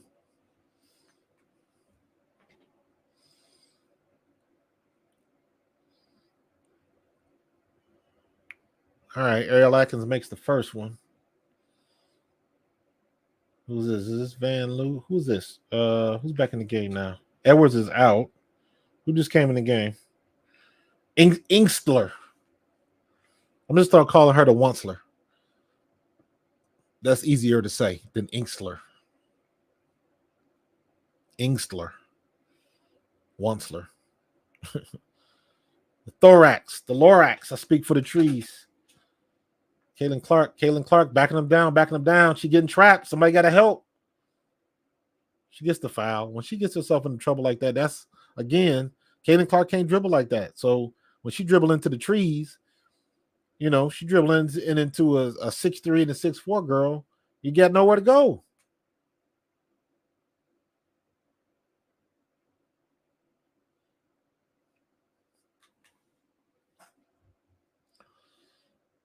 All right, Caitlin Clark makes the free ones.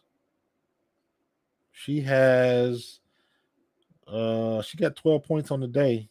12 points, 8 rebounds, and 5 assists. Damn.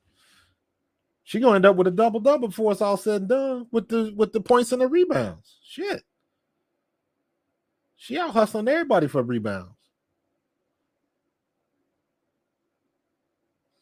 Erica Wheeler's in the game. She is on Kimbrough. Hines Allen sets the pick. Kimbrough launches mid-range jumper. Kelsey Mitchell gets the rebound. She's bringing it down the court. She's right down the middle. Slows it up. Goes behind Aaliyah Boston. Kicks it out to Samuelson. Wheeler dribbles back out to the key. Tries to force it in there, Aaliyah Boston. And Washington kicks it out of bounds.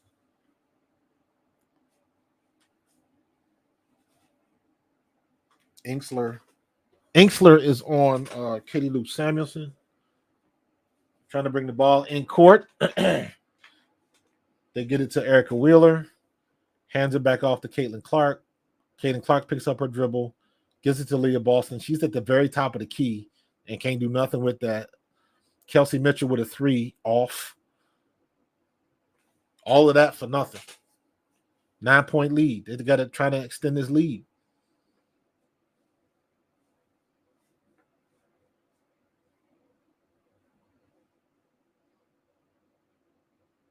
Oh, Hines Allen gets the ball.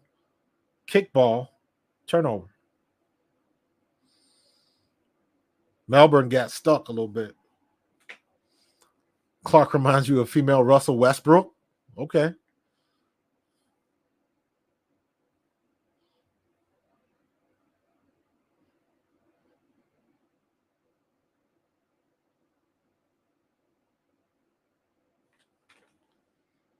All right. I will be right back. I'm going to get me a bottle of water because I am thirsty. Maybe I should get one of my sports drinks. I don't know. Be right back.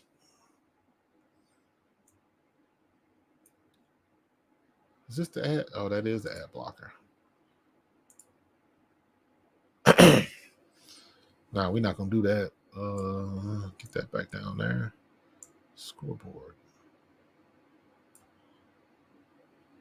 Huh. Oh, there we go. Is this working? There we go. I will be right back.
All righty. Uh-oh.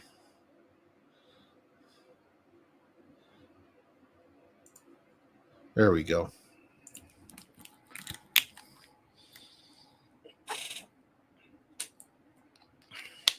Carly Samuelson is leading the Mystics. She got 16 points.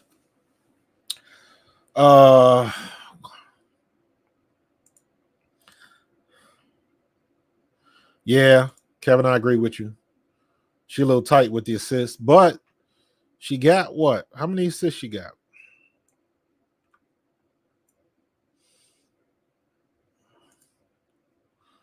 How many assists she got? I mean, she 13, 8, and 5. So she been hustling with the rebounds.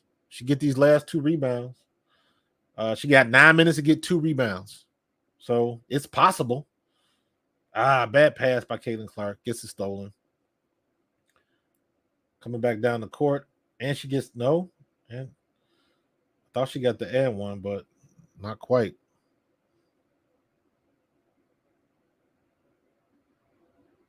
Off. Erica Wheeler is not a good shooter. And Inksler with the drive and layup. And Caitlin Clark misses a 26-footer. So she's shooting from the damn logo again.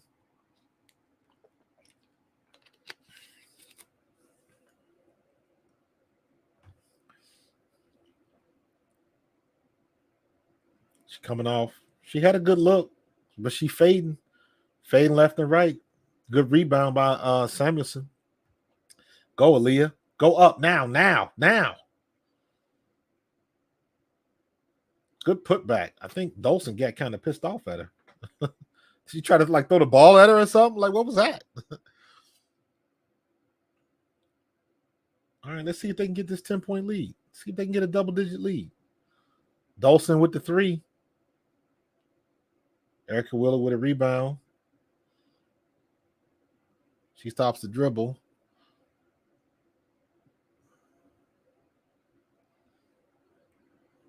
Kelsey Mitchell misses the shot.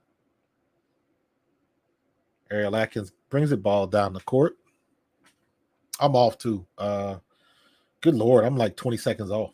Almost 25 seconds off the clock. I'm looking at 8:02 and it's 7:45. So my stream is just slow.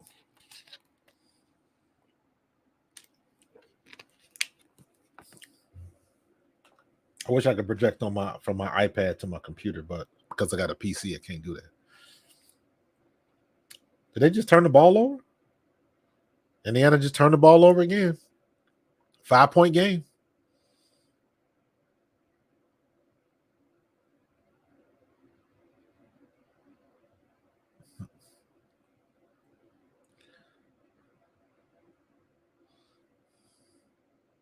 That's a weak call. They called Aaliyah Boston trying to get position on Dolson. Weak call. But it is what it is. Win some, you lose some. Melbourne brings it down the court. She tries to penetrate and gets the ball off. Caitlin Clark, there's her rebound. One rebound short of the double-double. Let's see what she can do. Turns the ball over. God dog it. Or it was knocked out of bounds, so that's not considered a turnover. Just get lazy with the passes sometimes, man. Got to be better than that.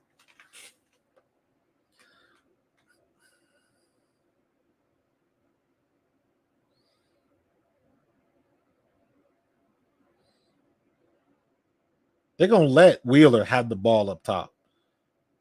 Oh, you had the shot. Damn. Melissa Smith, get the ball. Got out hustle for a rebound again. Washington looking to go coast to coast, and they do. And they get the foul.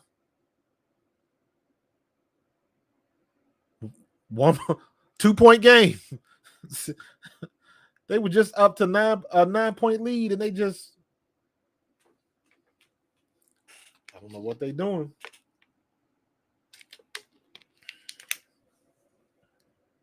Mystics coming back.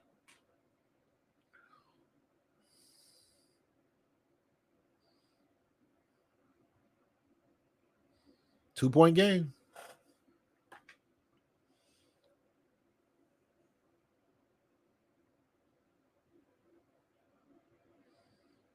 Erica Wheeler at the top of the key. She's holding the ball. This is it, Samuelson. Back to Wheeler.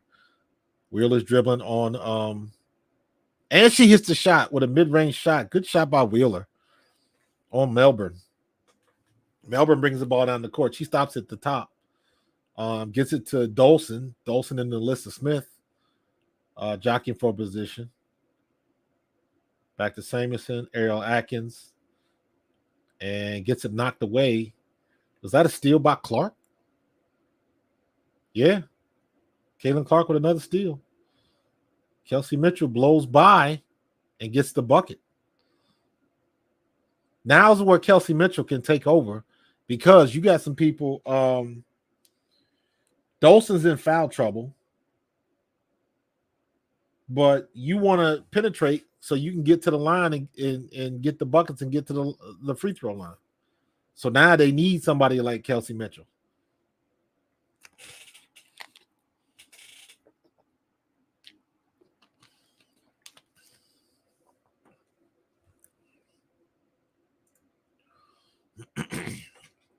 Yeah, turnovers, man. Turnovers. Yeah, Samuelson is she shooting the 0 for the night. She definitely shooting the 0 for the night.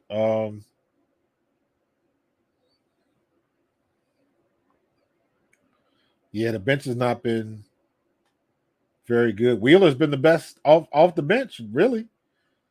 So I guess you got to roll with it. Wallace has got 4 points. Samuelson has zilch. Saxton has zilch. In fact, Bentley Berger and Celeste Taylor are not playing. So they got what they got. So, yeah, might as well stick with Wallace. And Wheeler's got 5 points, man. So might as well stick with it. Alyssa Smith is not a joke. Alyssa Smith is the most athletic person they got on that team. With the exception of Fact Bentley. What I'm talking about for rebounds.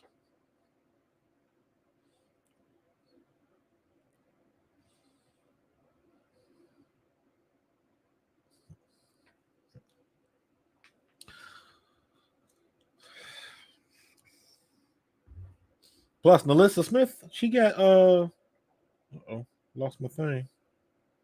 What just happened?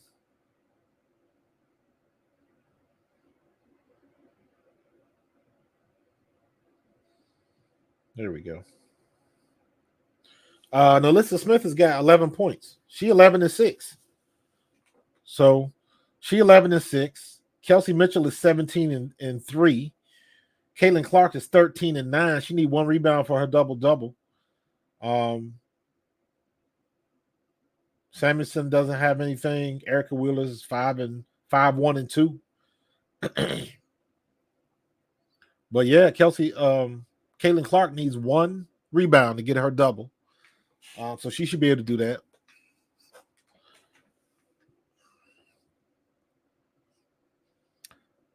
See, man, we've been asking that question all year, bro. I don't know. Grace Berger and Celeste had a lot of hype coming out last year, but she does not want to play him. I don't know. I don't know. Caitlin Baby Shark Clark, you wrong. Because every time you say Baby Shark, you got to hit that damn tune. Oh, Dawson does not get the roll. 6-point game.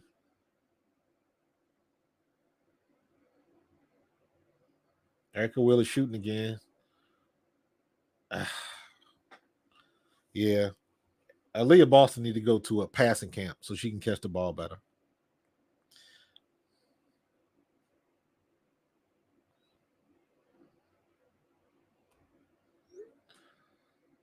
Move without the ball. Mid-range jump off.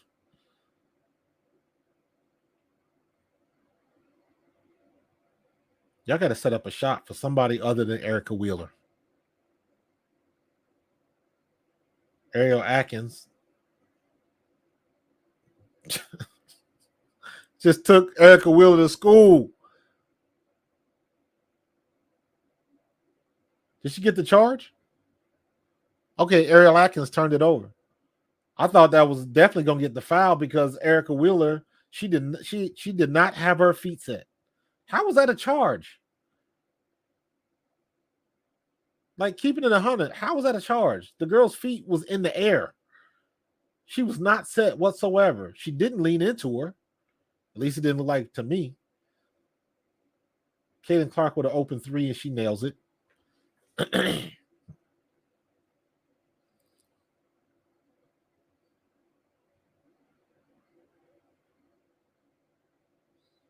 Dawson's got the ball. Dishes off Ariel Atkins. She's at the top of the key. Kicks it to the corner. And that was Carly. And they just throw up a three. And there goes Caitlin Clark's double-double right there. She's got 10 rebounds on the game. She's looking to shoot the three. Nope.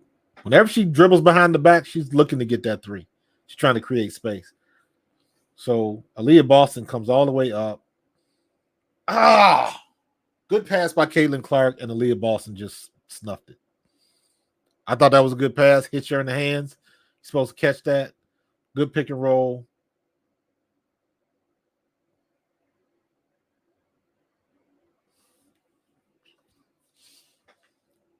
Melissa Smith bangs down. Up. Little baby hook and didn't fall. I like that shot, though. Ariel Atkins post up for the three. Ooh, that was pretty. That was pretty. She banged that. 6-point game. 6-point game. You got 4 minutes left.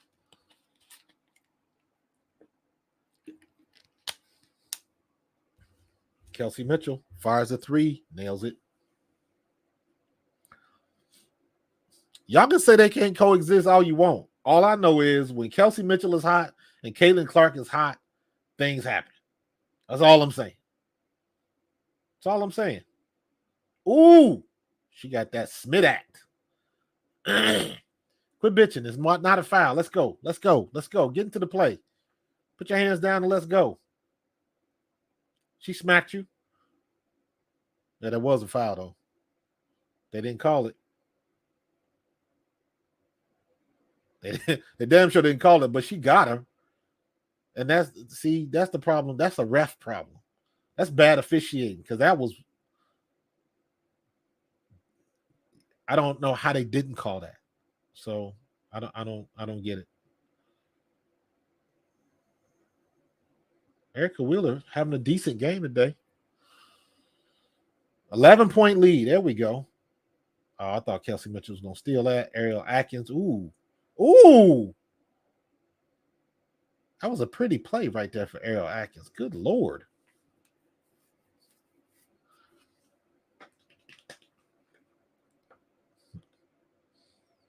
Who's the foul on? That was a good play by Errol Atkins, man. She snuck in between both of them trees and got the conversion. Damn it. Not in position for a rebound again.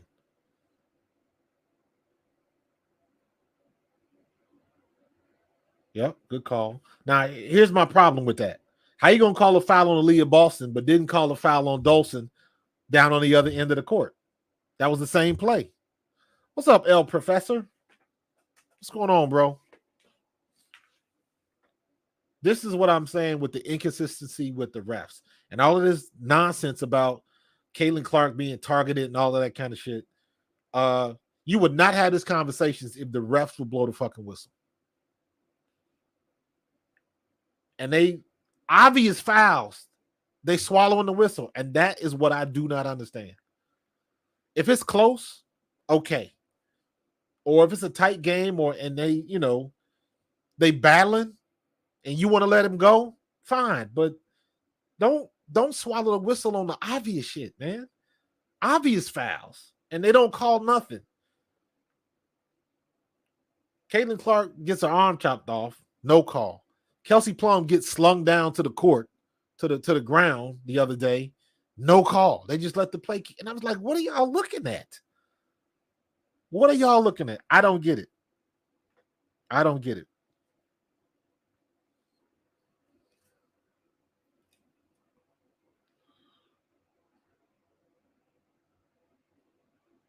I don't know what I don't know. Yeah. That's the frustrating thing. That as the commissioner needs to bring down an executive order, do something, leave, put the memo out, something. But these refs are so inconsistent. It is terrible. Terrible. They got to get better at that.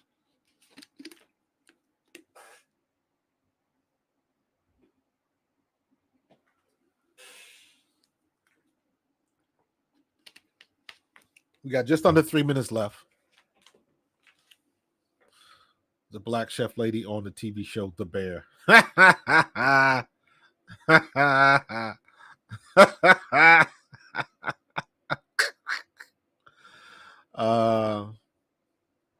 Yeah, Kevin, you're right. You're 100%, bro. This has been our best game, in my opinion. This has been our best game. I'm gonna have to call my boy. One of my best friends lives in Indy. I'm gonna have to like, yo, man, hook me up with an Indiana Fever golf jersey. Just let me know where you can buy it. Dub Zeros.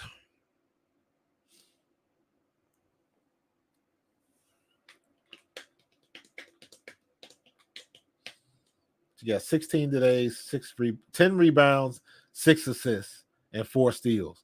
So she's filling that stat line, man. And when she has games like this, she ain't got to score 30. She's filling the stat line. So does that, and this is the other thing, man.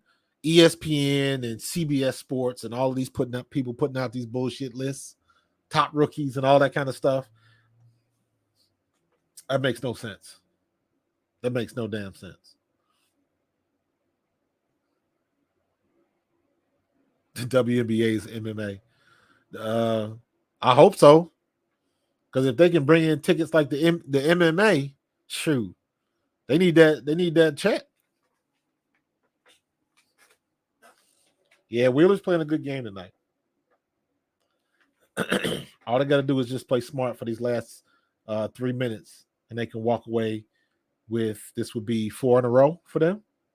3 in a row, 4 in a row.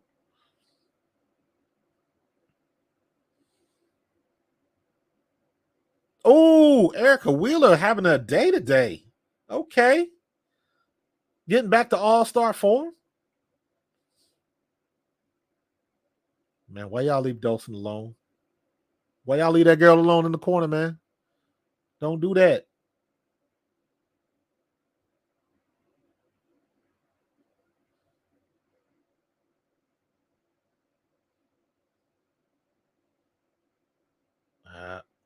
They trapping. You wide open. You wide open.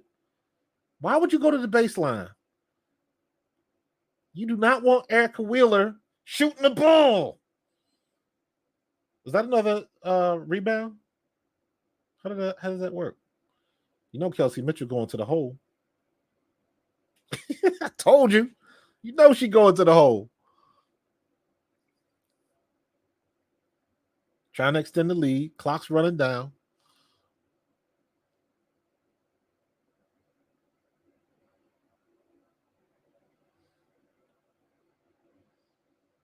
No fouls. No fouls.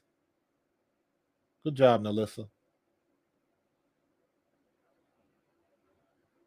Under a minute left.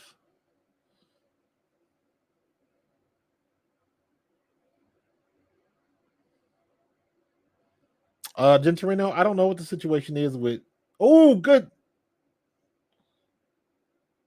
I don't know if Melissa Smith just got ripped. Just good defense by the Mystics.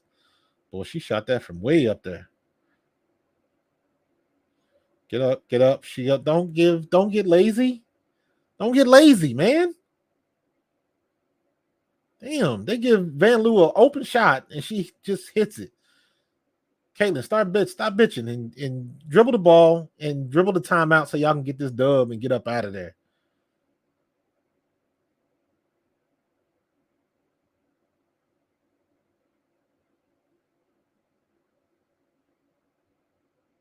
What is with this stream? 33 seconds left. 5-point game. Oh, Lord have mercy. Now see, it was just a minute ago, it was an 11-point lead. Now they down to 5 with less than 30 seconds left. Van Loo misses the shot.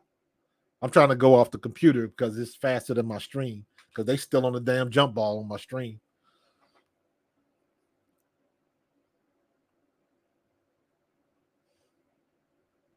$15 seconds left on the game. 86-85, 5-point game. Caitlin Clark gets another rebound. So she preserves the double-double. She can't lose it. She's running out the clock.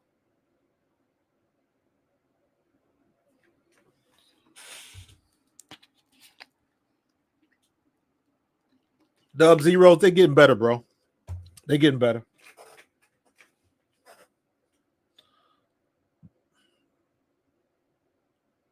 Caitlin Clark, go to full box score.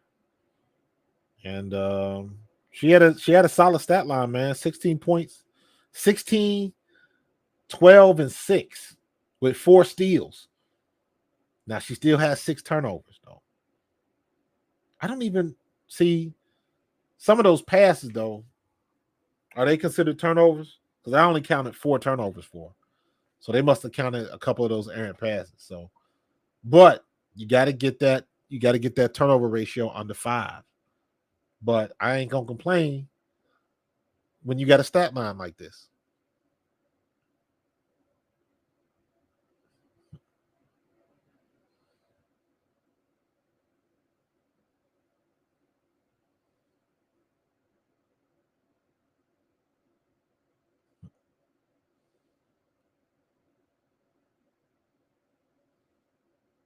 The refs are looking at something.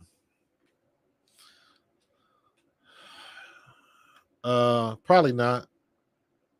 Probably gonna get Erica Wheeler to foul, but I'm behind, so still 15.4 seconds left. Let me get to the WNBA feed on my iPad so I can see the real damn end of the game.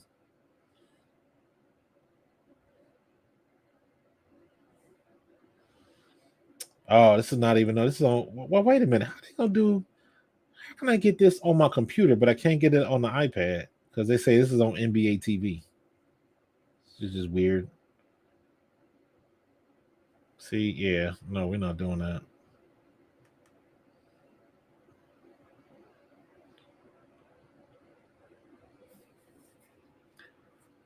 All right, so what's the deal here?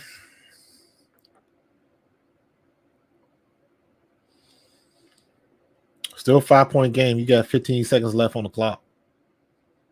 Each team has a reset timeout. I don't know what they're discussing. Turn the volume up a little bit.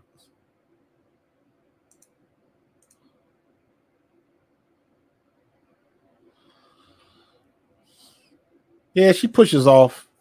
Kevin, she pushes off and she locks the elbow a lot. And she gets away with it a lot because she usually has the ball.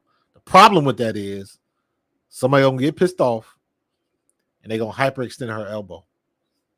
If you watch the Eagles, obviously like I do, Dallas Goedert, our tight end, used to be good at stiff arming people.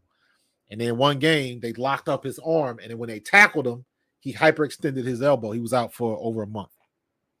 So you got to be careful with that because you already know she lighting the ass. You know people can sling her around. You saw what Alyssa Thomas did to her. She tried to grab that rebound, and Alyssa Thomas damn near shot put her halfway down the court. So, yeah. So you gotta do what you can do. 12 seconds left in the game.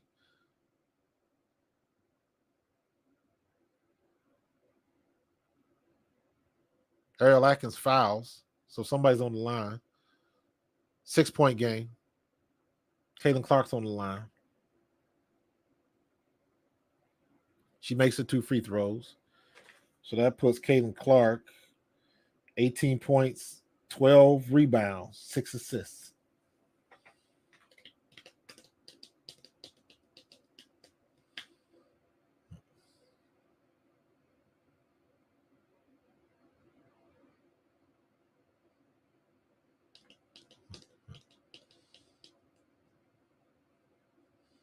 Well, she's scoring points. All right, they pretty much sealed this deal.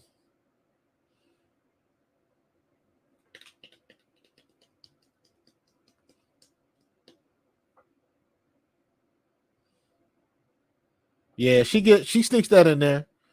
She sneaks that in there, but she got caught with that because that's when what's the girl from Chicago almost pulled her down with it, but it should have been an offensive call. Should have been an offensive call. But she got away with it.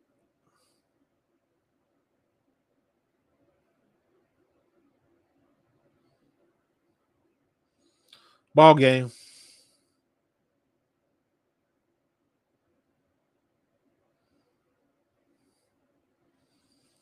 So that's what, 4 in a row? 4 in a row. Good game, man.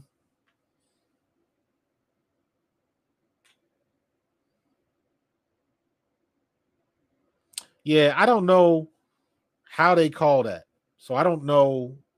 Like I'm gonna have to look up the technical rule for that. So if you bobble a pass and it goes out of bounds, is that a turnover on the receiver, or is that a turnover on the passer? That's a good point. That's a good point, Chris.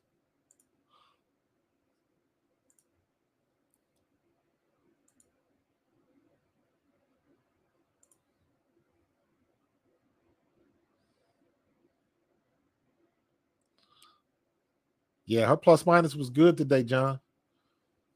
Yeah, she had a damn good game today. So if she keep playing like this, I mean, as good as Angel Reese is playing, it's vets that want this stat line. Like, don't get it twisted. It's vets that Diana Taurasi ain't putting up that stat line. You know what I'm saying? So you got to keep it real. And I know people, and the problem is because they getting so tired of like hearing her name and all that shit. They want somebody else to have it, but she balling, man. Caitlin Clark is balling right now, and ain't no two ways about it. The only thing she got to do is get that turnover rate down. But like we were just saying about the passes, that's the way it goes sometimes when you pass the ball like that. But it is what it is. It is what it is, man. So great stat line tonight. And you see Kelsey Mitchell, 22 points, Aaliyah Boston, 22 points. Aaliyah Boston, 22, 7, and 8. Now, how your guard out rebounds you? That's what I want to know. That's the issue I have with Aaliyah Boston. How is Caitlin Clark out rebounding you? That's strictly because of hustle. Strictly because of hustle, man. No other reason. So they got some things to clean up. Great stat line. 18, 12, 6, and 4. 18 points, 12 rebounds, 6 assists, and 4 steals. Phenomenal game from Caitlin Clark. And Caitlin Clark she was only 2 for 6 from deep. She was 50% from the floor, though.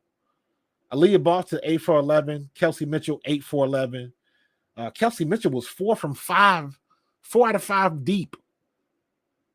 And again, I'll say it again for whoever that was saying that earlier, that maybe they need to trade Mitchell. I'm like, y'all trade it if you want to, but you better bring in somebody that can shoot the ball. So, y'all, when you got players like that, you find a way to make it work, damn it. You find a way to make it work. So, plus, man, if you playing for the Indiana Fever, your yearly check just went up. And I'm saying from the standpoint of, and this is one of the things I learned with the Eagles. Sometimes you with the right place at the right time. So I wasn't a basketball player. Never liked playing basketball because 2 things end up happening when you play basketball. Somebody either going to turn your ankle or you end up in a fight. So I never liked playing basketball. But when I got to the Eagles and I get Calvin Williams or Fred Barnett or Randall Cunningham and say, hey, why don't you come on over to Cherry Hill East and we're going to play some basketball. I didn't know that it was an appearance and they pay you for that. And I was like, oh, okay. So the point I'm making is that just by being around,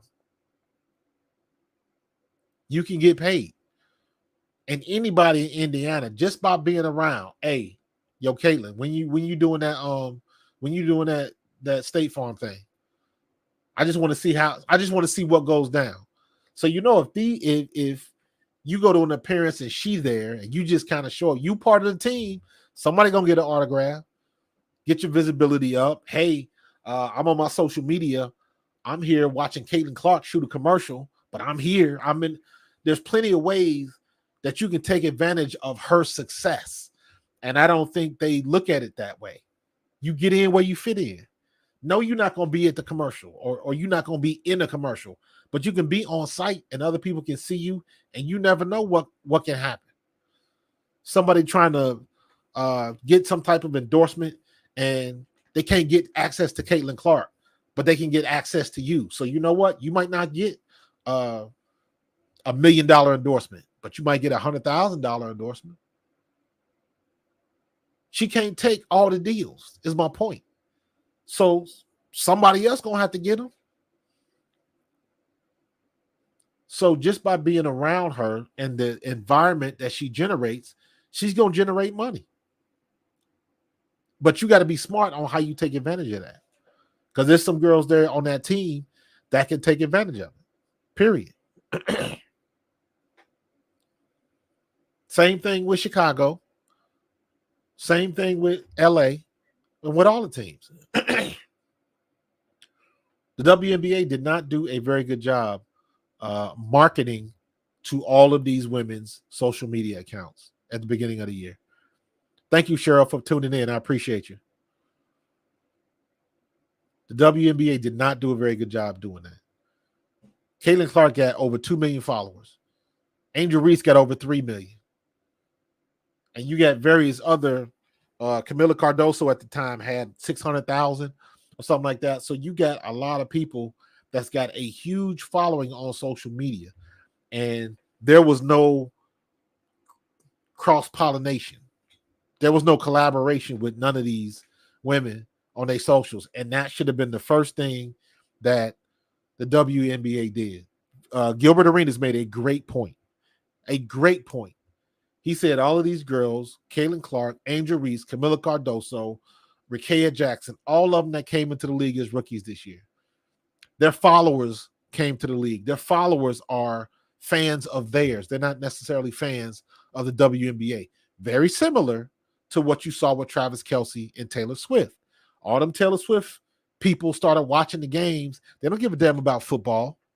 They probably don't even know the team. They just like the team with the fuzzy animal, all of that kind of stuff. But they paid attention because Taylor Swift was at the game.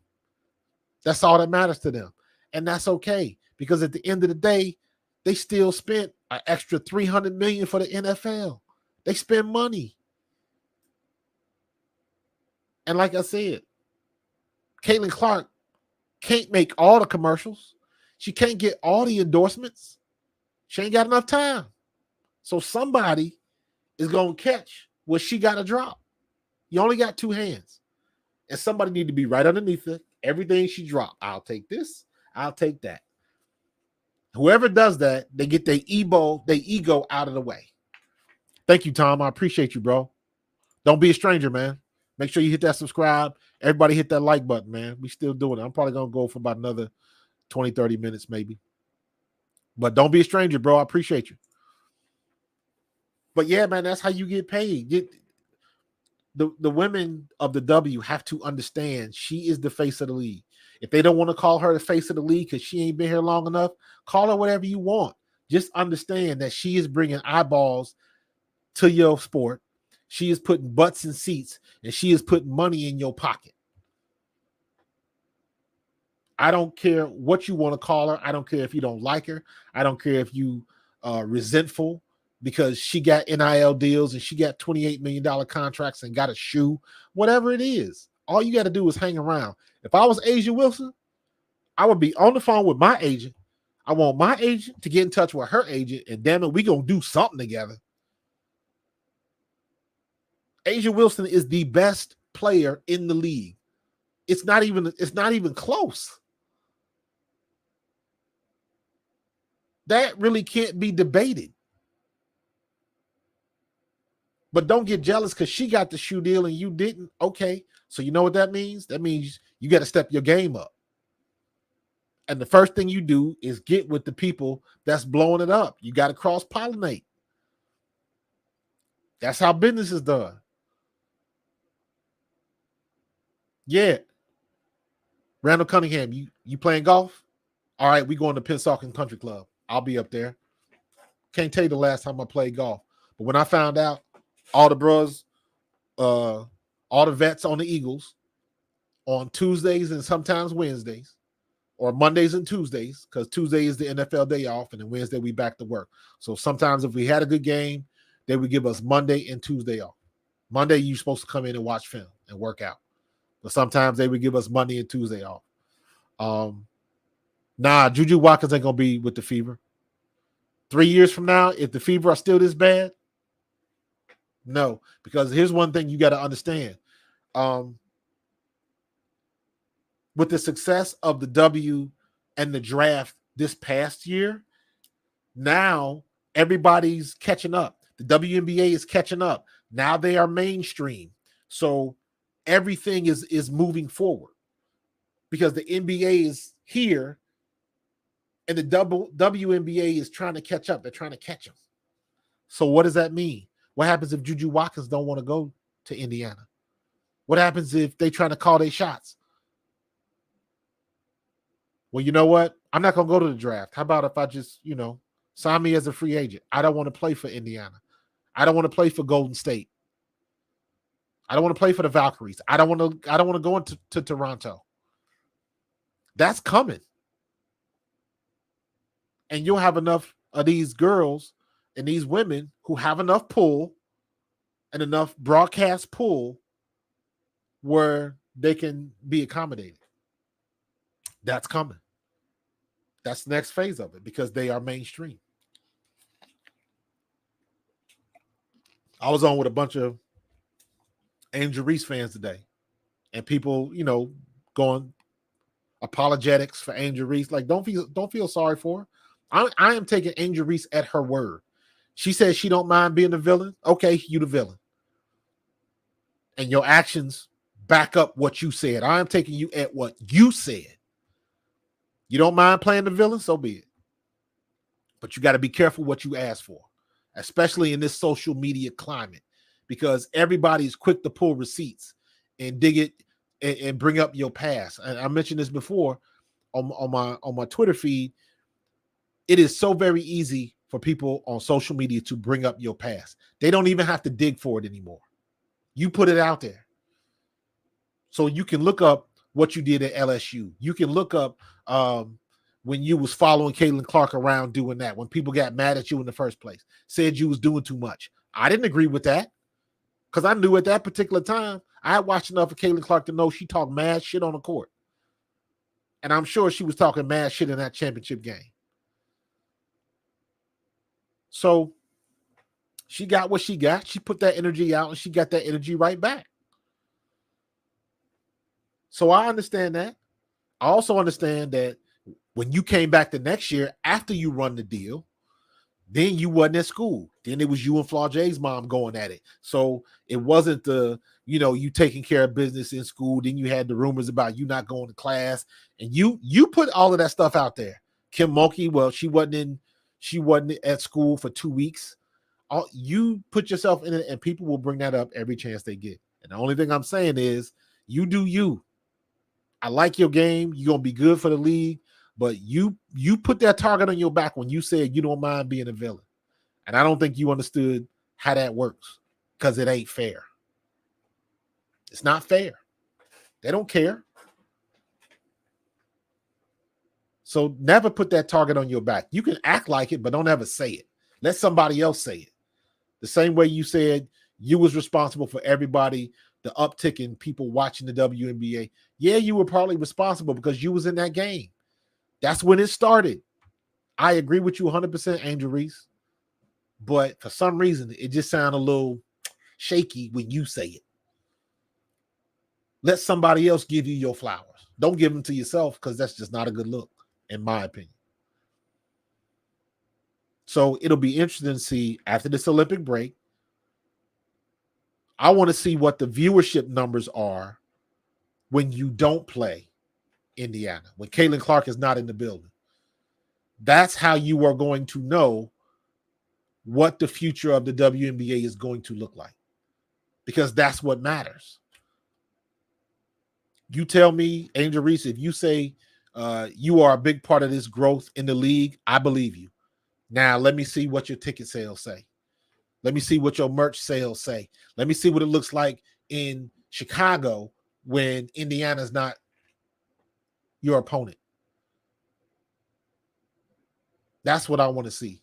And I keep saying this. All of them girls, all of them women who are unquestionably better than Caitlin Clark. Sabrina Ionescu, Asia Wilson, Kelsey Plum, Brianna Stewart, Diana Taurasi, Kalia Copper. I'm not even going to put Dejanay Carrington into that, but you understand what I'm saying. All of those players who are balling right now, not near one of them had to move to a bigger venue to fill the seats. Not one of them.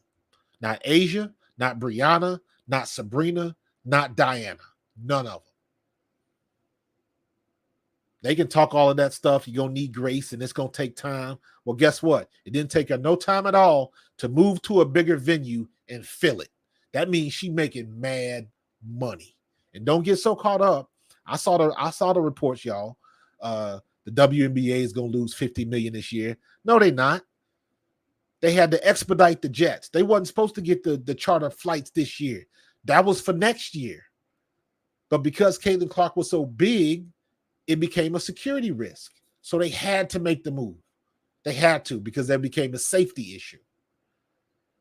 So that's that 25 million right there. So they was only losing 25 million. And you can't say they only lost 25 million. They still ain't been profitable. So now they're going to lose 50 million. The 25 they would normally use and normally lose, plus the 25 that they're paying for the Jets. That's a 50 million deal over 2 years. So 25 this year, 25 next year. So really, they was 25 million in the hole, and then they had to get the Jets. So that puts you at 50. So it's not as bad as they want to say, as they want to portray it. And I thought it was very interesting that all of the articles. Look at some of the pictures. And I know it's not like this all in all places, but I did notice this. And this is when you can put in the isms and you might have a legitimate argument. When they put out an article or put something on Twitter or X and they say how much the league has grown and Caitlin Clark numbers and merch numbers and ticket sales, they always got her picture. But the minute they said the league was losing 50 million, all of a sudden Angel Reese's picture is popping up everywhere. I thought that was a little bad form right there. That was suspect.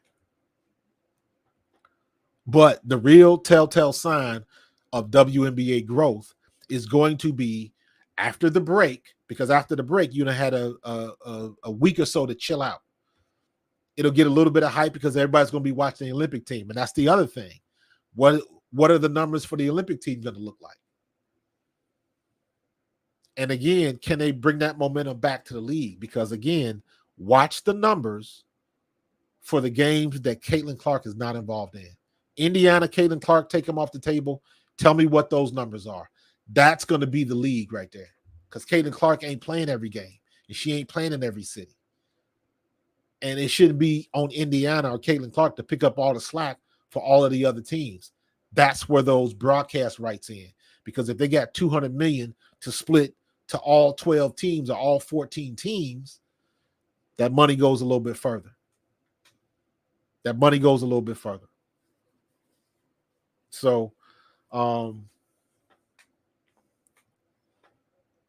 they on their way. They got a good first step. They got to get over this hump of everybody talking about everybody. And yes, it might sound a little off-putting, but you do have to deal with the women factor, the women attitudes and all of that. Sometimes you're going to have some catty behavior, all of that kind of stuff. And I was telling my twin sister tonight, I never thought about it like this. But you got to look at some of the members on these teams, because somebody for Indiana might be dating somebody on the other team that you're playing tonight. Isn't that a conflict of interest?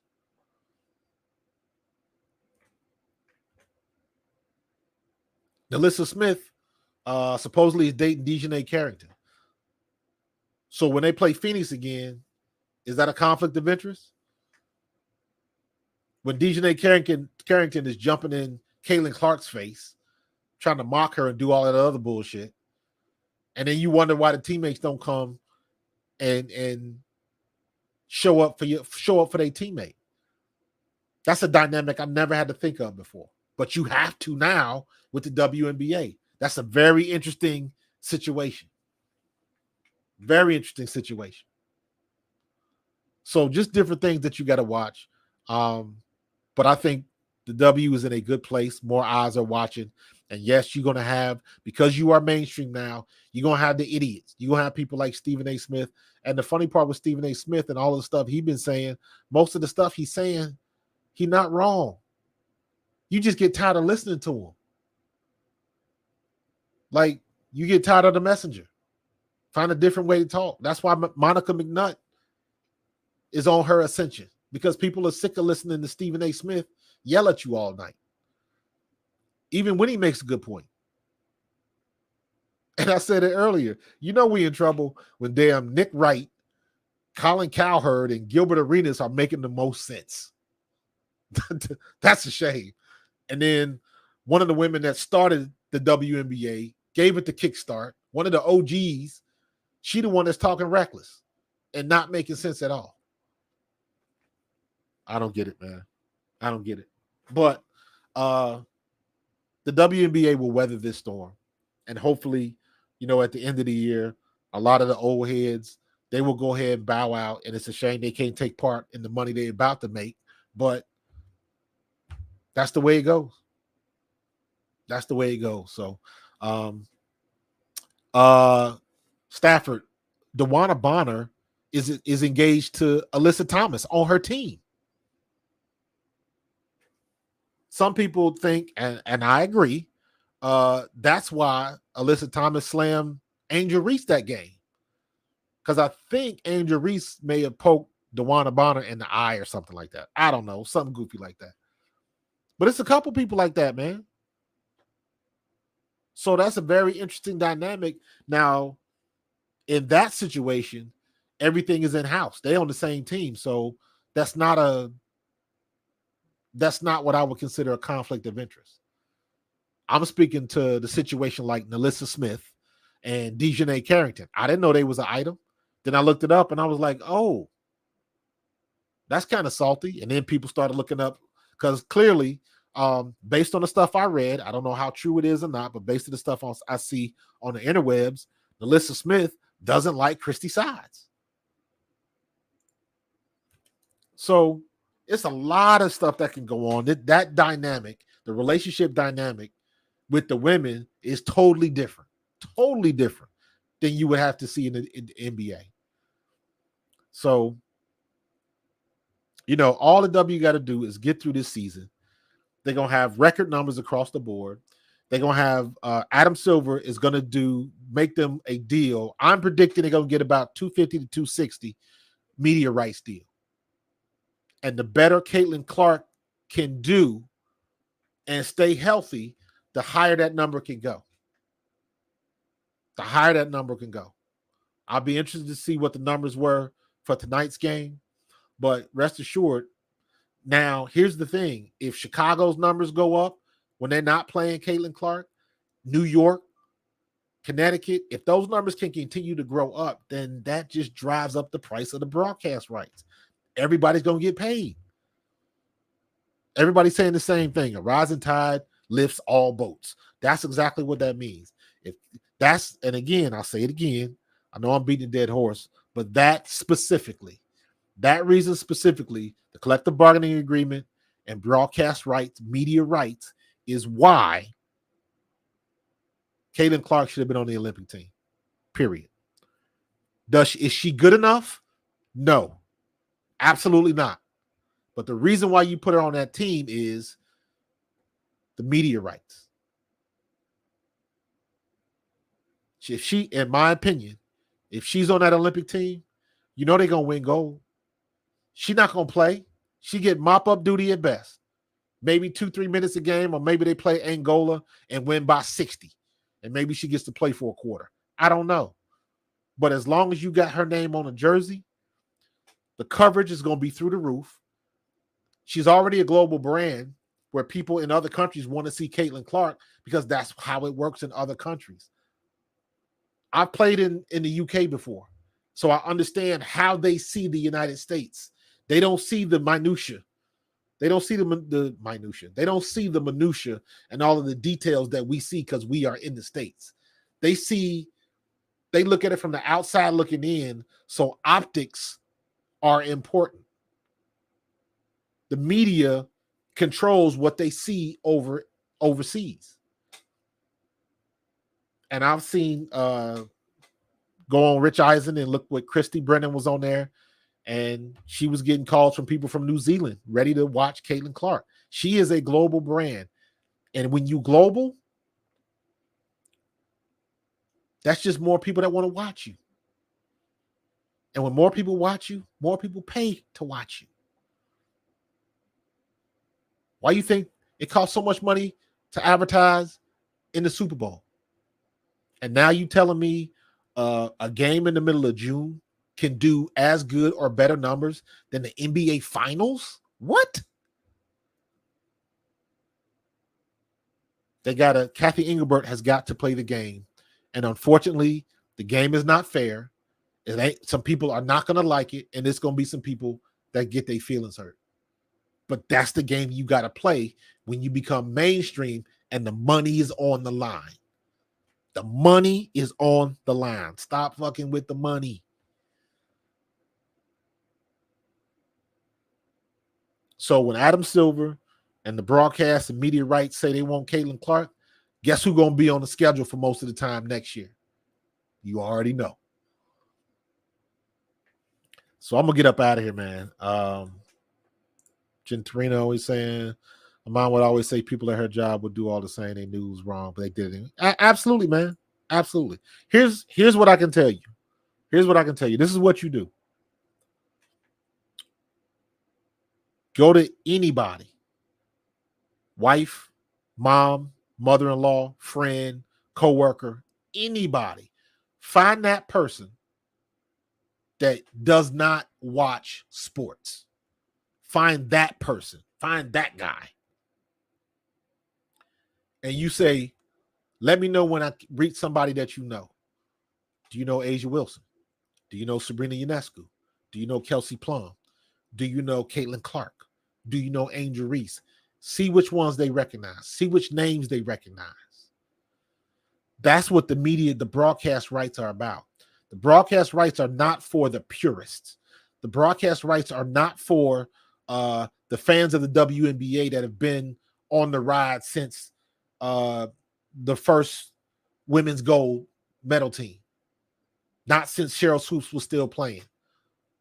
It's not for them because those are the purists, but they never made the league any money. They've been around, and now they want to be that. Now they want to be that guy that was a fan of the band before they blew up, and now that fan is banned. And now that everybody else knows him, and he can't get a ticket to the show. He got priced out. He was going to see that band when it was, $30 a head at a small venue in the city. Now they playing arenas and tickets is $600 and he can't go. That's what the WNBA is going to right now. And all these women, they got to understand that this is business. And if they play the business right, everybody about to get paid. Everybody about to eat. So, oh my God. Work is work. They never come out. John, 100%, bro. 100%. Household name. Caitlin Clark is the household name. So guess what? Can I rent a room in your house? Can I be a neighbor? Because I know you got to come outside. You got to take the car out. I'll be the neighbor right in the yard and wave at you. They gotta understand how to play the game, and a lot of them don't. Plain and simple. A lot of them don't. So we'll see how it works out. But good win tonight for Indiana. Good game by Washington. Washington's not a bad team, man. They just don't finish well. So Brittany Sykes is out again too, so she didn't play tonight. So yeah, man. John, just stand underneath her and just have a basket. Something gonna fall. Just be there to catch it. But I'm about to get up out of here, man. The chat has been fire as usual, John. I appreciate you, Jen Torino, Sunshine, Cody K. Cody K, I ain't see you slip in, bro. Kevin, the PRF. Kevin, you was first out the limo, bro. And this is not the first time you've been here, bro. So I got to show my appreciation and gotta hook you up with that wrench, bro. Give me 1 second. Gotta hook you up with that wrench.